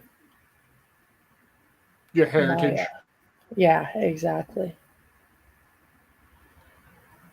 The only festivals that I tend to recognize are the feasting festivals, because as far as I'm concerned, a feasting festival is always a good idea. Well, I mean, who doesn't like getting together and enjoying a nice food feast? Yeah, Right? and the thing is that every feasting holiday is, by its nature, a moment of getting together. I explain this every year when it comes to Thanksgiving. That's part of the reason why Thanksgiving has the form that it does. It was meant to Yes. be a holiday of unity. How do you get people together? Well, if you give everyone good food and good drink, people tend to gather. And it's like at its bare minimum, it makes so much sense.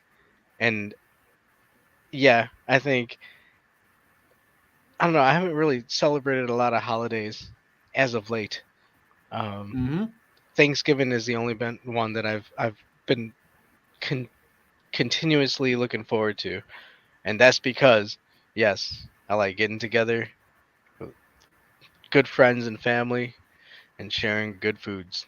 Mm-hmm. Yeah, for me, it's the holidays that I like the most are Thanksgiving, Christmas, because both of those are feasting holidays as far as I'm concerned. Depending on how people celebrate Easter, I like the feasting version of Easter. 4th of July ends up being a feasting holiday for the most part. When you have the right people, then holidays like Valentine's Day and White Day are amazing.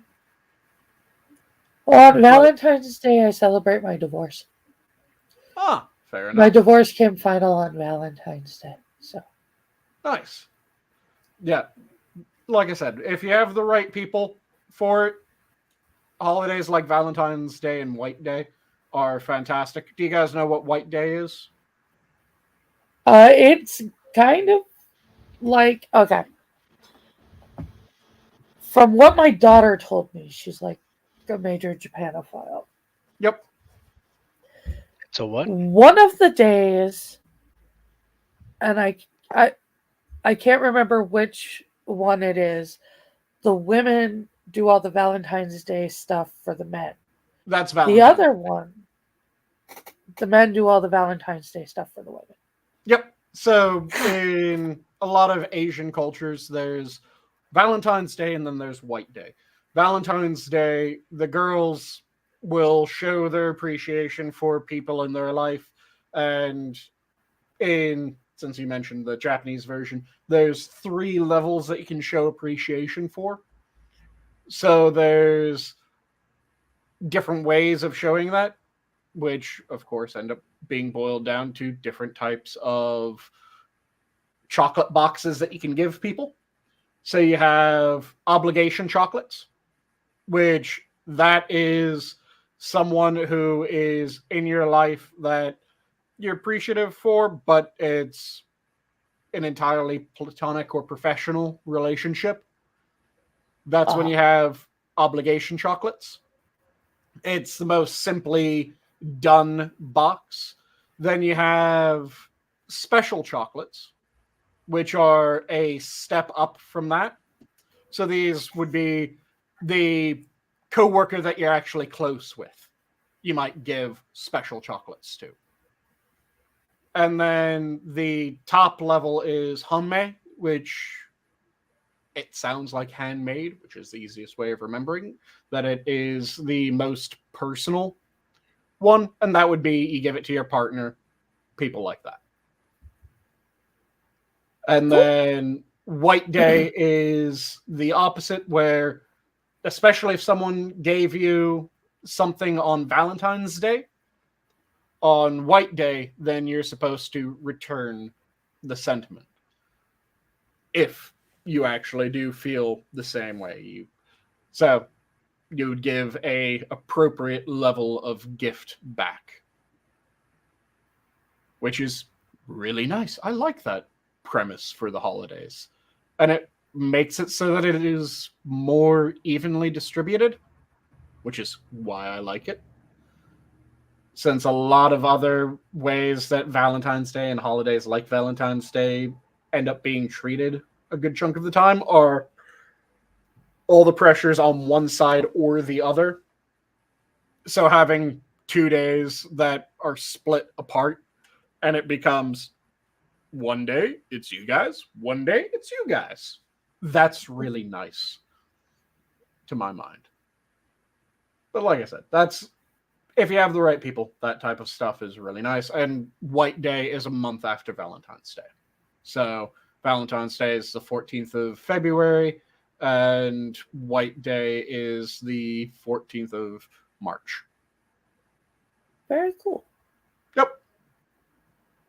It's a tradition that if you either have the cultural background or if you just decide to follow it with a significant other, it's really nice. It does sound really cool. Yeah. But like I said, the feasting holidays are the big ones for me. So 4th of July ends up being a feasting holiday, as Adam is well aware, since he and I spent a 4th of July together with Inquisitor one year, where I made 12 pounds of steak for 4 of us. Oh my god. Oh shit, yo, dude, that's yeah, we should talk about that later. But yeah, no, yeah, that was awesome. Yeah. Delicious steaks. And that's Dude, where I think a lot of holidays went wrong. When people started moving away from the feast day of this and the feast day of that, no, you lost those holidays. The moment that you stop making them a feast, no one's going to celebrate them. Fuck you. well, do you think because I'm thinking what would be the opposite of that? Wouldn't that be like a gift giving type of thing? Well, you can have a feasting holiday that's also a gift-giving holiday. Christmas is a fantastic example of that. You have the Christmas feast, where my family's Christmas feast is roast goose, mashed potatoes, fresh-baked bread, cranberry sauce, some sort of vegetable saute, and then desserts. I've actually that's- never had goose. I would like to try that sometime. Goose is delicious. But it's a feasting holiday, and it's a proper feasting holiday when it's done that way, but it's also a gift-giving holiday. And you can have both a gifting and a feasting holiday simultaneously. The only way to really have a inverse of a feasting holiday is to have a holiday that you mark by the abstinence of something. Ah, fasting holidays. Yeah, fasting holiday, which that's not going to survive long. I don't know. Jewish fasting holidays have been around for as long as there have been Jewish people. So. Think about how much cultural force is put in behind enforcing the fasting holidays. Because there's also Ramadan, which is a fasting holiday. But it's a fasting holiday with the entire force of the culture behind it. Whereas, how many times do you really hear someone get bent out of shape if they find out that someone doesn't celebrate Christmas? It's, oh, okay. And you move on because you don't like to eat? What's wrong with you? Okay, I'm just going to enjoy my Christmas. Whereas when it's a fasting holiday, you have to kind of have that cultural force of, no, what the fuck's wrong with you? This is the day that we do XYZ. You have to do XYZ too.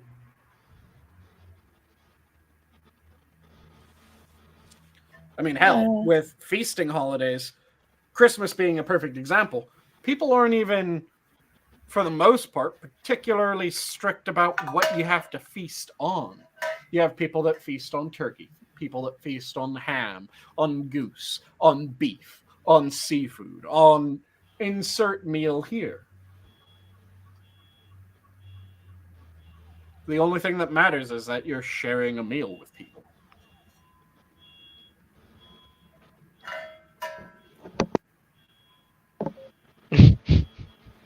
So it kind of propagates itself even when you have people that are trying to diminish its power. It continues because people just like eating. They like eating. They like eating with people that they like. I was going to say they like eating when they're together with people. Yeah. So feasting holidays require the least societal and cultural pressure in order to propagate. Which is a large part of the reason why they got worked into Christianity, because early Christians found out it's really hard to get people to stop celebrating Saturnalia. What if we just co-opt it? It's really hard to get these fucking worshippers of Easter to stop celebrating the feast of Easter, also known as Oaster. Uh-huh. What if we just co-opt it?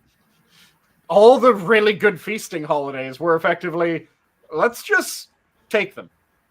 Make them ours. Fuck it. We can't get them to stop doing this, so we'll make them do it for our religion instead.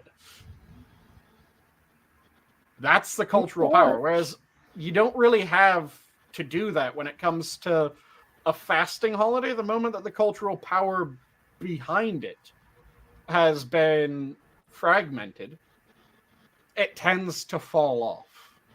And it tends to fall off sharply.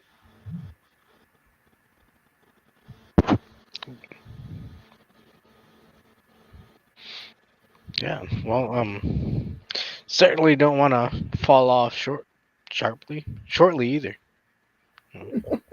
Well, we are getting towards that, Tom, so we won't be lingering too long. Since we're about 15 minutes out from the 30. And if we start to wind down, then we can always tap a little bit earlier than the 30 mark.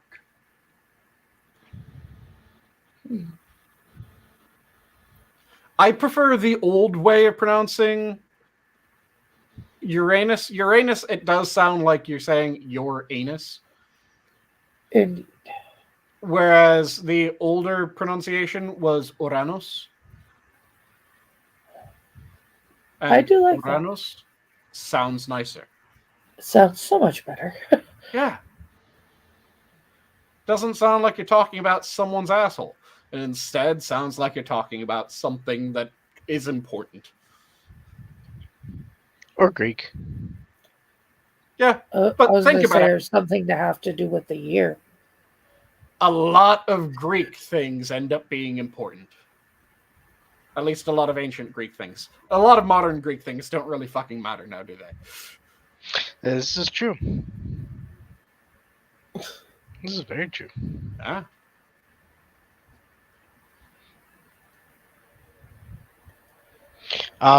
Was there any kind of topics that that we could talk about, that last minute type of things? I mean, personally, I just have like weirdo YouTube drama. Okay. Oh. Well, I mean, nothing. It's not really important. Nothing to speak on. And things like, entertainment bits like X-Men '97, and look what they did to my boy Rogue. Apparently, Is Rogue a black woman now? no, but well, okay. A gay man? No, they removed her arse. She's built like Gave a her 2x4 at least now? a minor breast reduction. Yeah, she's thinner a bit. So they made sure that Plank now has a role since Ed, Edd and Eddy died? Yeah, pretty much. And I mean- for some reason, they took away her body parts and decided to replace it with eyeliner. Yeah, what was that? Like really thick eyeliner.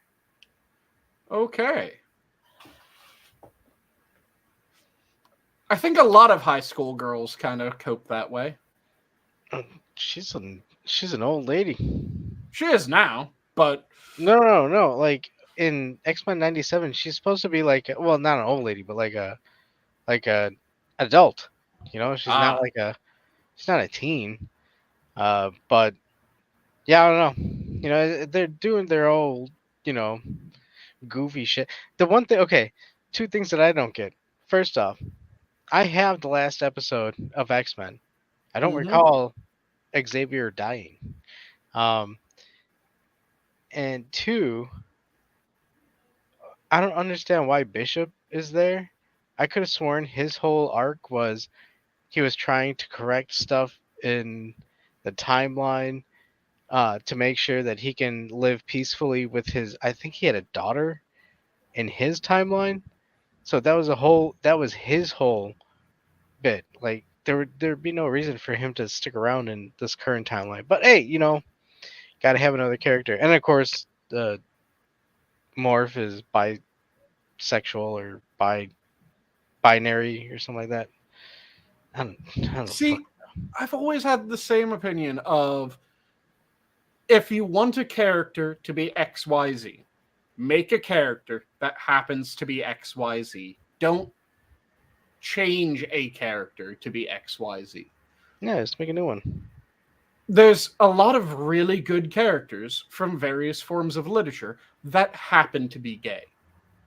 One of the ones that I've brought up a bunch of times, just because it was an extremely well done character, where the character happened to be gay, is from Trudy Caravan's series, The Black Magician's Apprentice and the Traitor Queen.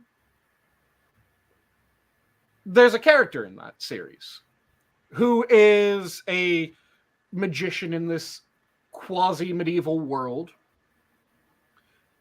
He's the son of a fairly well-to-do house. And when he was going through the Magician's Academy, the rumor came out that he was gay, and everyone picked on him for it. And for the first bit of the first couple books, you're going, oh, they picked on him and thought that he was gay because he's really studious and kind of put together, more so than a lot of the male characters. And that's what you write it off for, because nothing else is really this guy is gay. Did I mention this character is gay? He's gay, you know. Did I tell you he's gay? Which is how a lot of people write their gays. This character, everything about him was just, yeah, he's extremely capable. He's really intelligent. He's not perfect. He fucks up here and there. But he's an actual character. And then you get into the series a bit more, and you find out, holy shit, he is actually gay.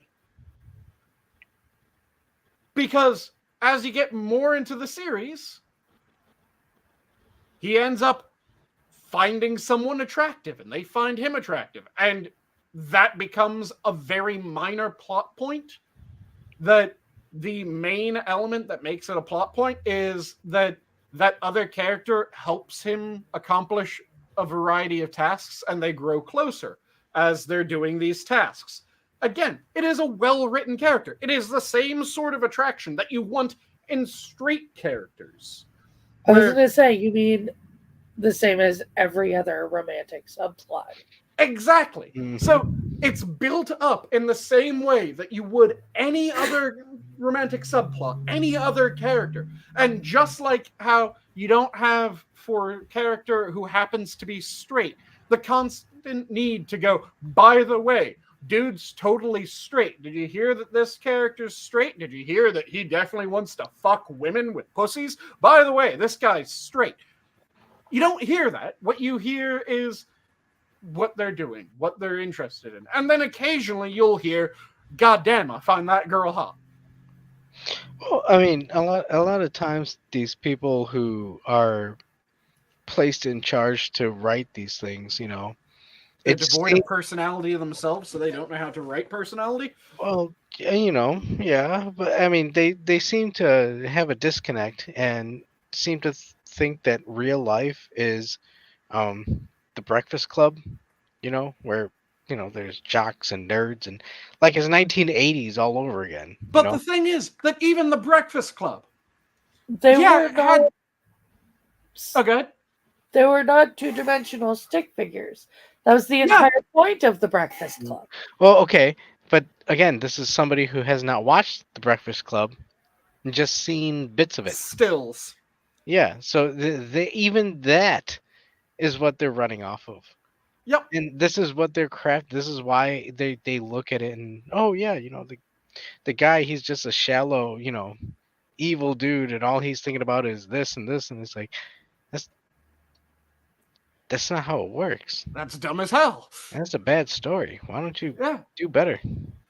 It's the thing that drives me crazy because they'll write these characters and they'll go, we've made the first X character. And one of the things that drove me crazy was everyone going after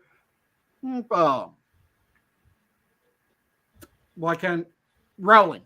Everyone going after Rowling and going, well, she didn't make her characters gay enough.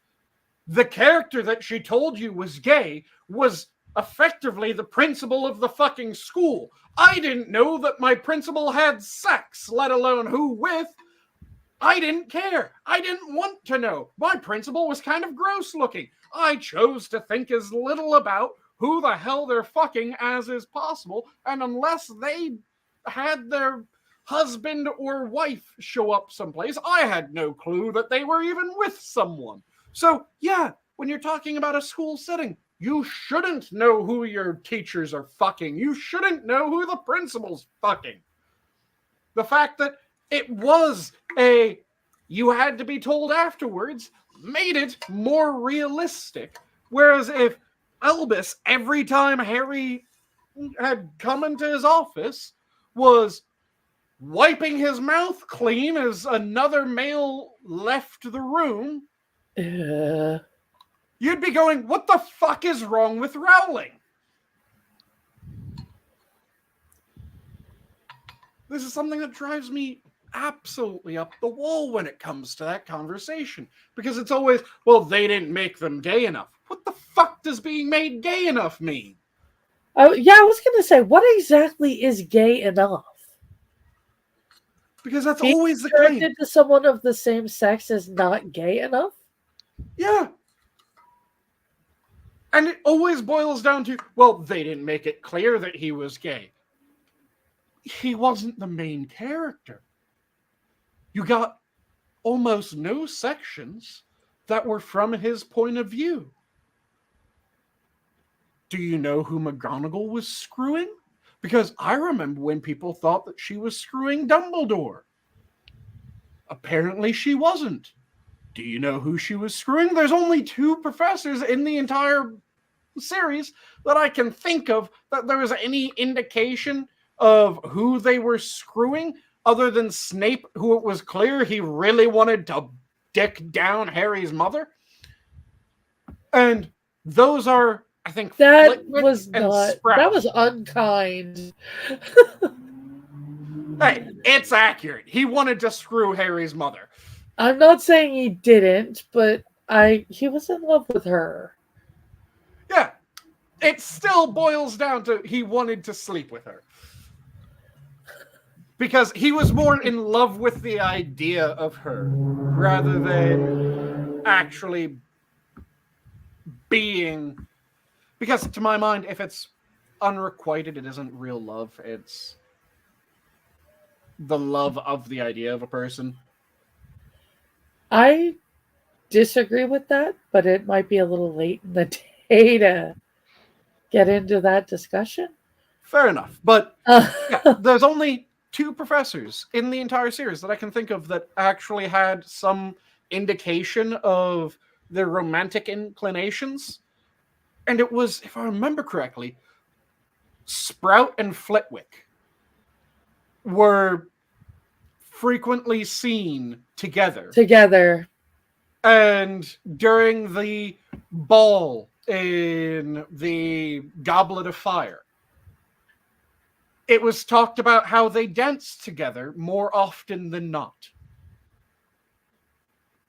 Which made it this kind of like, oh, that's cute. They probably have a thing for each other. Oh.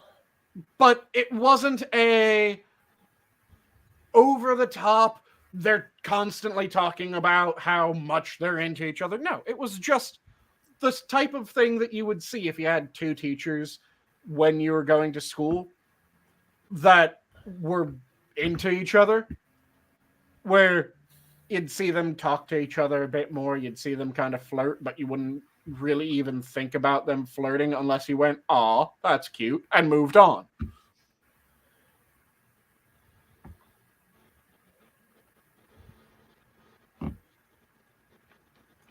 And that's what... Okay. Yeah. No, I was about to agree with you.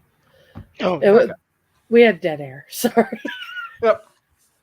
Yeah, it's one of those things that we need to make characters that are this. Okay, make characters who happen to be it, rather than characters who their only defining personality feature is that thing. I don't want characters who are black characters. I want characters who happen to be black. I don't want characters who are gay characters. I want characters who happen to be gay. And there was a massive difference between those things. Yeah, unless it's housewives porn, sexuality should not be the main characteristic of your characters. Yeah, unless it's a bodice ripper. That's what I meant when I said Yep. housewives porn. wait, and let's But you see. have What? a bodice ripper. What is that? It's an old term way of saying dime For store romance novels, Oh, or what I refer to as housewives porn. Yeah. Dime store romances. And there's male versions of dime store romances as well. Yes. But yeah, unless it's that, you don't really need to know who everyone in the story is sleeping with. And it's better if you don't. If I it don't want matters- to turn around and think that I'm sitting down to a great fantasy novel and have it be the great book of gay Yeah, or the great book of sex. yeah. If it matters to the story, fantastic. A really good example of elements of romance that matter to the story. Have you guys ever read any of Brandon Sanderson's work? I would need titles.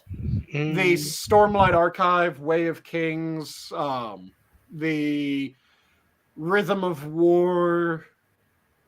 No, but if you could send me the recommendation.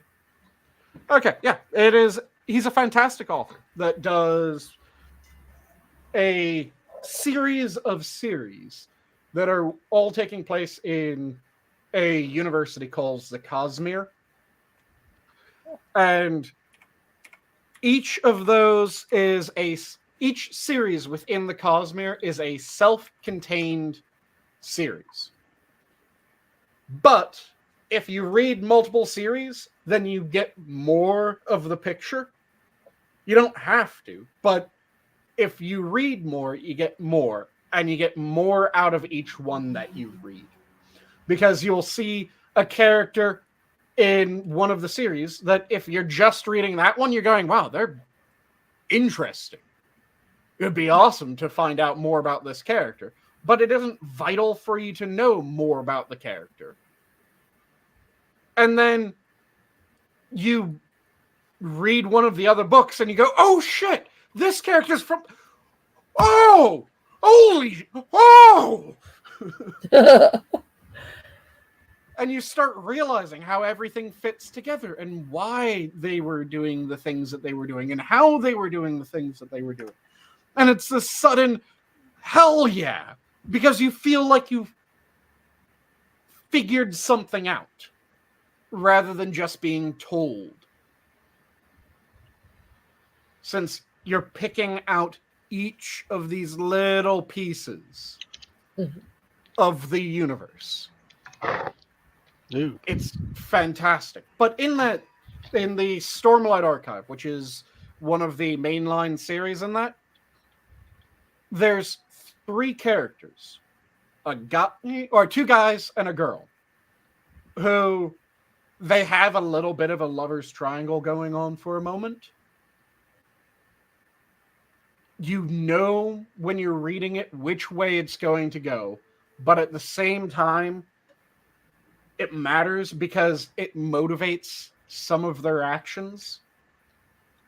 One of the characters tries to be a bit more open and a bit gentler, which informs a lot of what happens with him. Because he, in the story, he is effectively PTSD personified with how fucked up his life has been. He was a soldier that then became, or his units kept on dying around him, and he was the sole survivor like 4 times in a row. And then he was made a slave, and he tried to lead several rebellions. He tried to save people several times, and each time he was the sole survivor of those.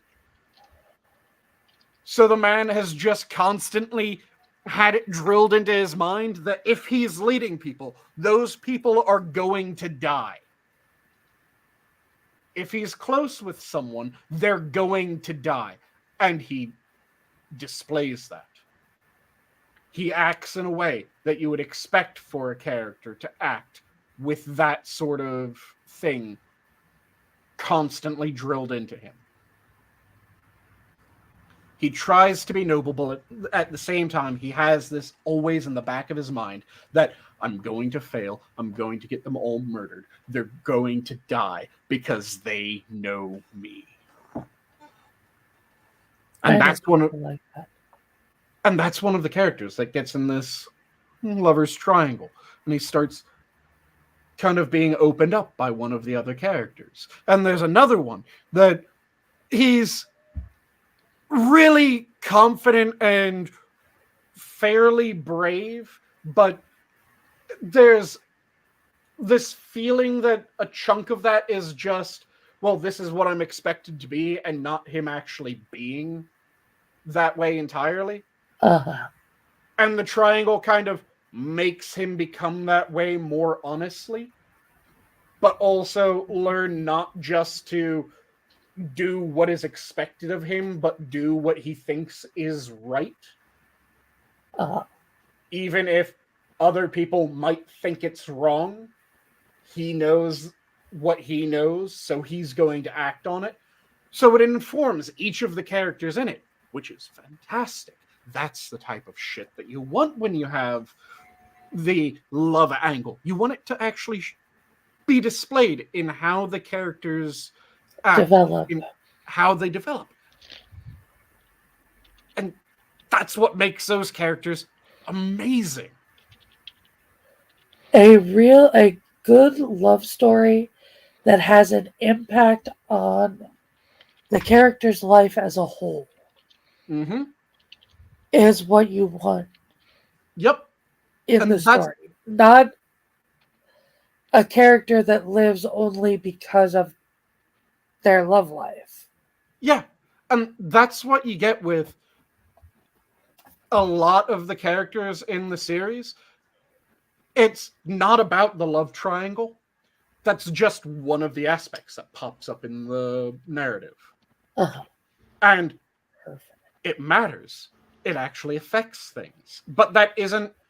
The point of the story is not, well, this is the story, how these characters fell in love. No, there's a massive fuck-off world-ending war going on. It's just, while all that shit is going to hell, this is happening. This is how these characters are developing. And there's other characters that are developing as this is happening as well. One of my favorite characters in that had his memory wiped so that he would be able to develop his personality without all the fucked up shit that he did before. And then he starts remembering all the fucked up shit that he did before. Oh, boy. And that never goes well. It's amazing because you see this character almost break. And there's some lines that if they're done right, even if they're insanely cheesy, if you hear them in isolation, hearing them in the context, they're amazing. It's perfect. And there's one line from that character. You cannot have my pain. Sounds cheesy as shit in isolation. If you read that series, when you hit the point where he yells that at someone, you're going, fuck yeah. Yeah. Because that's a defining moment where you're going, this character is now amazing. That sounds so fantastic. And the author does a fantastic job in each of his series, having those moments where it is the character developing and changing because of the interactions with other people. In another one of this series, there's a character who's very professional, very dry, very stoic, and then he meets someone. And shit happens.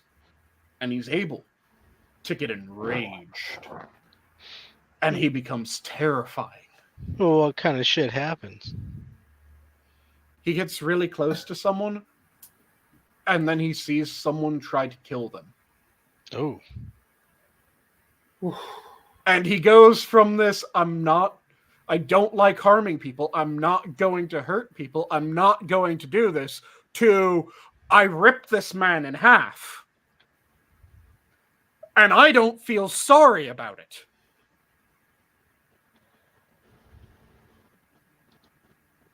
Because of how the story progressed. Yeah. And it works. It works amazingly. You don't get this, well, why is that character acting like this? This isn't how this character would act. You get every single point that You leads saw up exactly. to that. Yeah, I was going to say, you saw exactly what built up to that moment. Yep. And the characters, one of the things that Sanderson ended up saying that is one of my favorite bits, if I remember correctly, it was Sanderson. He was asked how he writes stories. And he said, first, he develops a world. He comes up with all the rules for the world. He comes up with what's happening in the world.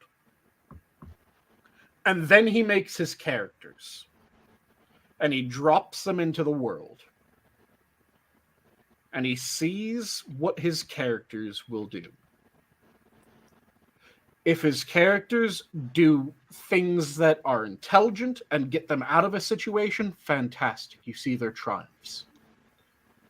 If his characters would fuck up something, you see them fuck up. And if that fuck up costs them their life, that character will die.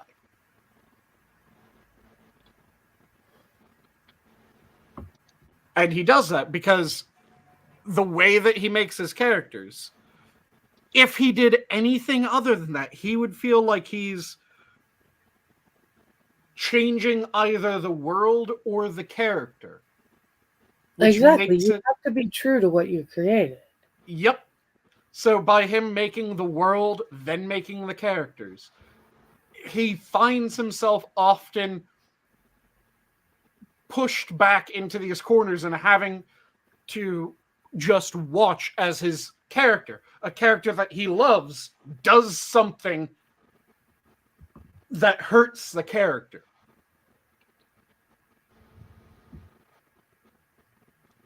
And there's a bunch of instances in the story where that is very clearly what's happening. Dude, that just reminds me of a tweet I saw where it was like, just because you bought something, it doesn't belong to you. So it's kind of like the same thing, you know, like just because you created something, yeah, it doesn't mean it belongs to you. Yeah, and he avoids an error with writers that I see. Hey, Harry.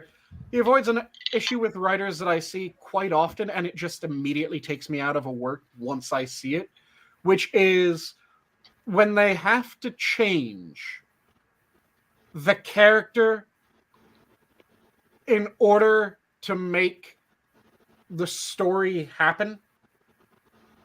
That drives me crazy. Like there's a series, Red Rising. Really good series for the first few books. There's a point, I want to say it's in like book 5, that I got to that point. I had read 4 books up to that. Loved them. It was one of my favorite sci-fi series. I got to the 5th book. I have not picked up the 5th book again. I have not gone back to read the rest of the series because they had a character that they had sold as this character is intelligent, this character realizes what people are going through, and they made it very clear that these are the virtues of this character. But in order to have something happen, in order for the story to progress the way that the writer apparently wanted the story to progress, they had to make this intelligent character that was extremely compassionate, stupid, and heartless for an instant. And you could tell that they became stupid and heartless for an instant because this character had shown he was a ridiculous duelist, and he had shown time and time again that he would avoid dueling people because he knew that all it took was one movement that he wasn't expecting and the person would die. He wasn't afraid that he would die. He was afraid that he couldn't predict everything. So if his opponent ducked when he thought his opponent would sidestep, he would skewer them. And then it reaches a point where he's in an argument with someone and he progresses it to a sword fight. Okay. And sure as shit, the thing that the character knew would happen and had been very careful about avoiding every fucking time because he refused to get in sword fights, he fucking did it. And then he was surprised. He could have talked his way out. He could have explained what he was doing, and it would have avoided everything. And the character, up until that point, had explicitly been said to be the sort that would do that. And then he gets in a fight with one of his best friends and murders the man.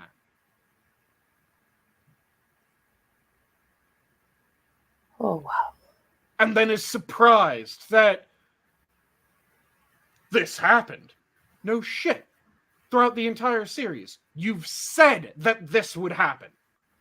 Throughout the entire series, you've avoided this exact situation for this exact reason.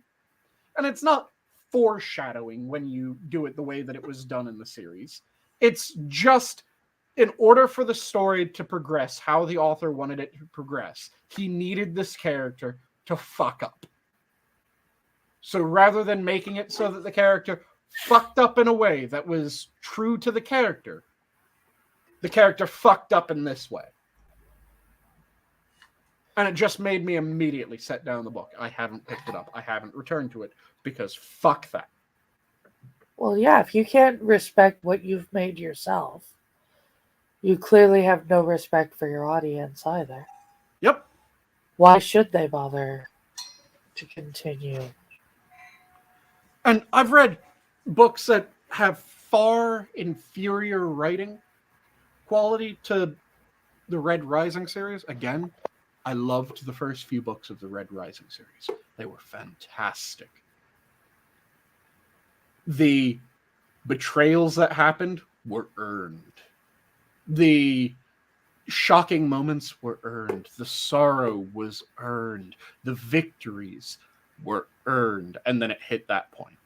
I've read books that have far inferior writing, but more consistent characters that didn't do the I'm going to make someone stupid in order to have this story progress, that I now look on far more fondly, despite all of their other failures, because they got that right. I fully agree.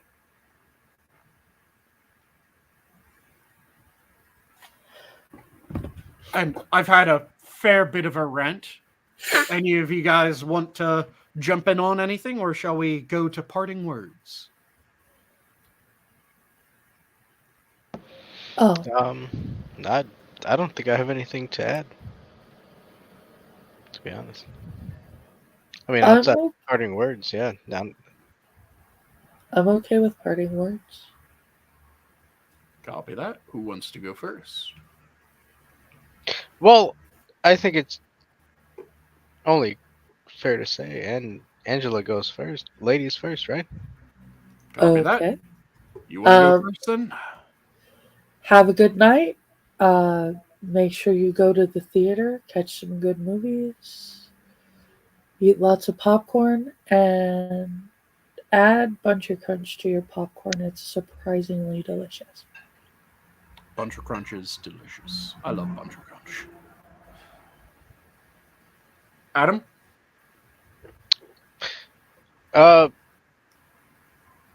Wait, what's a bunch? Bunch of Crunch? It's the Crunch Bar, only in small little popcorn-sized pieces.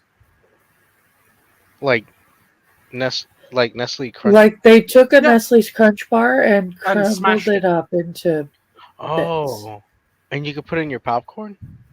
Yeah, Yeah, Whoa. you can put it They in your sell it at popcorn or most, just eat it by the fistful. they sell it at most movie theaters. If you put it in your popcorn, it is a very similar texture to the popcorn, so you get this wonderful, buttery, sweet, salty amazingness. It's wonderful. Chocolatey richness. What?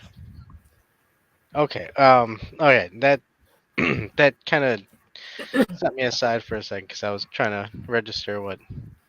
That sounds awesome. It is. You know what? I do want to see Godzilla -1. I don't know if they're showing it in theaters anymore, but I do want to see that. And if I do go see it, I'm gonna go and get some of those. What'd you call it? Bunch of Crunch. Bunch of Crunch. Yeah. Yep. I Well, actually you know- want to see Godzilla X Kong. Oh yeah, Godzilla Kong, New Kingdom or something like that. Yes. No, wait, no, that's No, New Kingdom was Planet of the Apes. but Yeah, I want to see that too. Whoa, and see all the more reasons why I'm gonna have a bunch of crunch. See, with the resurgence of old movies, I really hope that we get good classic westerns at some point again. Yo, that would be yeah. awesome. Not just the dark westerns, but I want this is the villain, this is the good guy. The good guy is wearing a white hat. Magnificent Jeez. Seven with Denzel Washington was the last good western I've seen. Yeah. But in terms of closing time, I will Yep. say, thanks again, Sanguine, for letting Always me hang fun. out with you.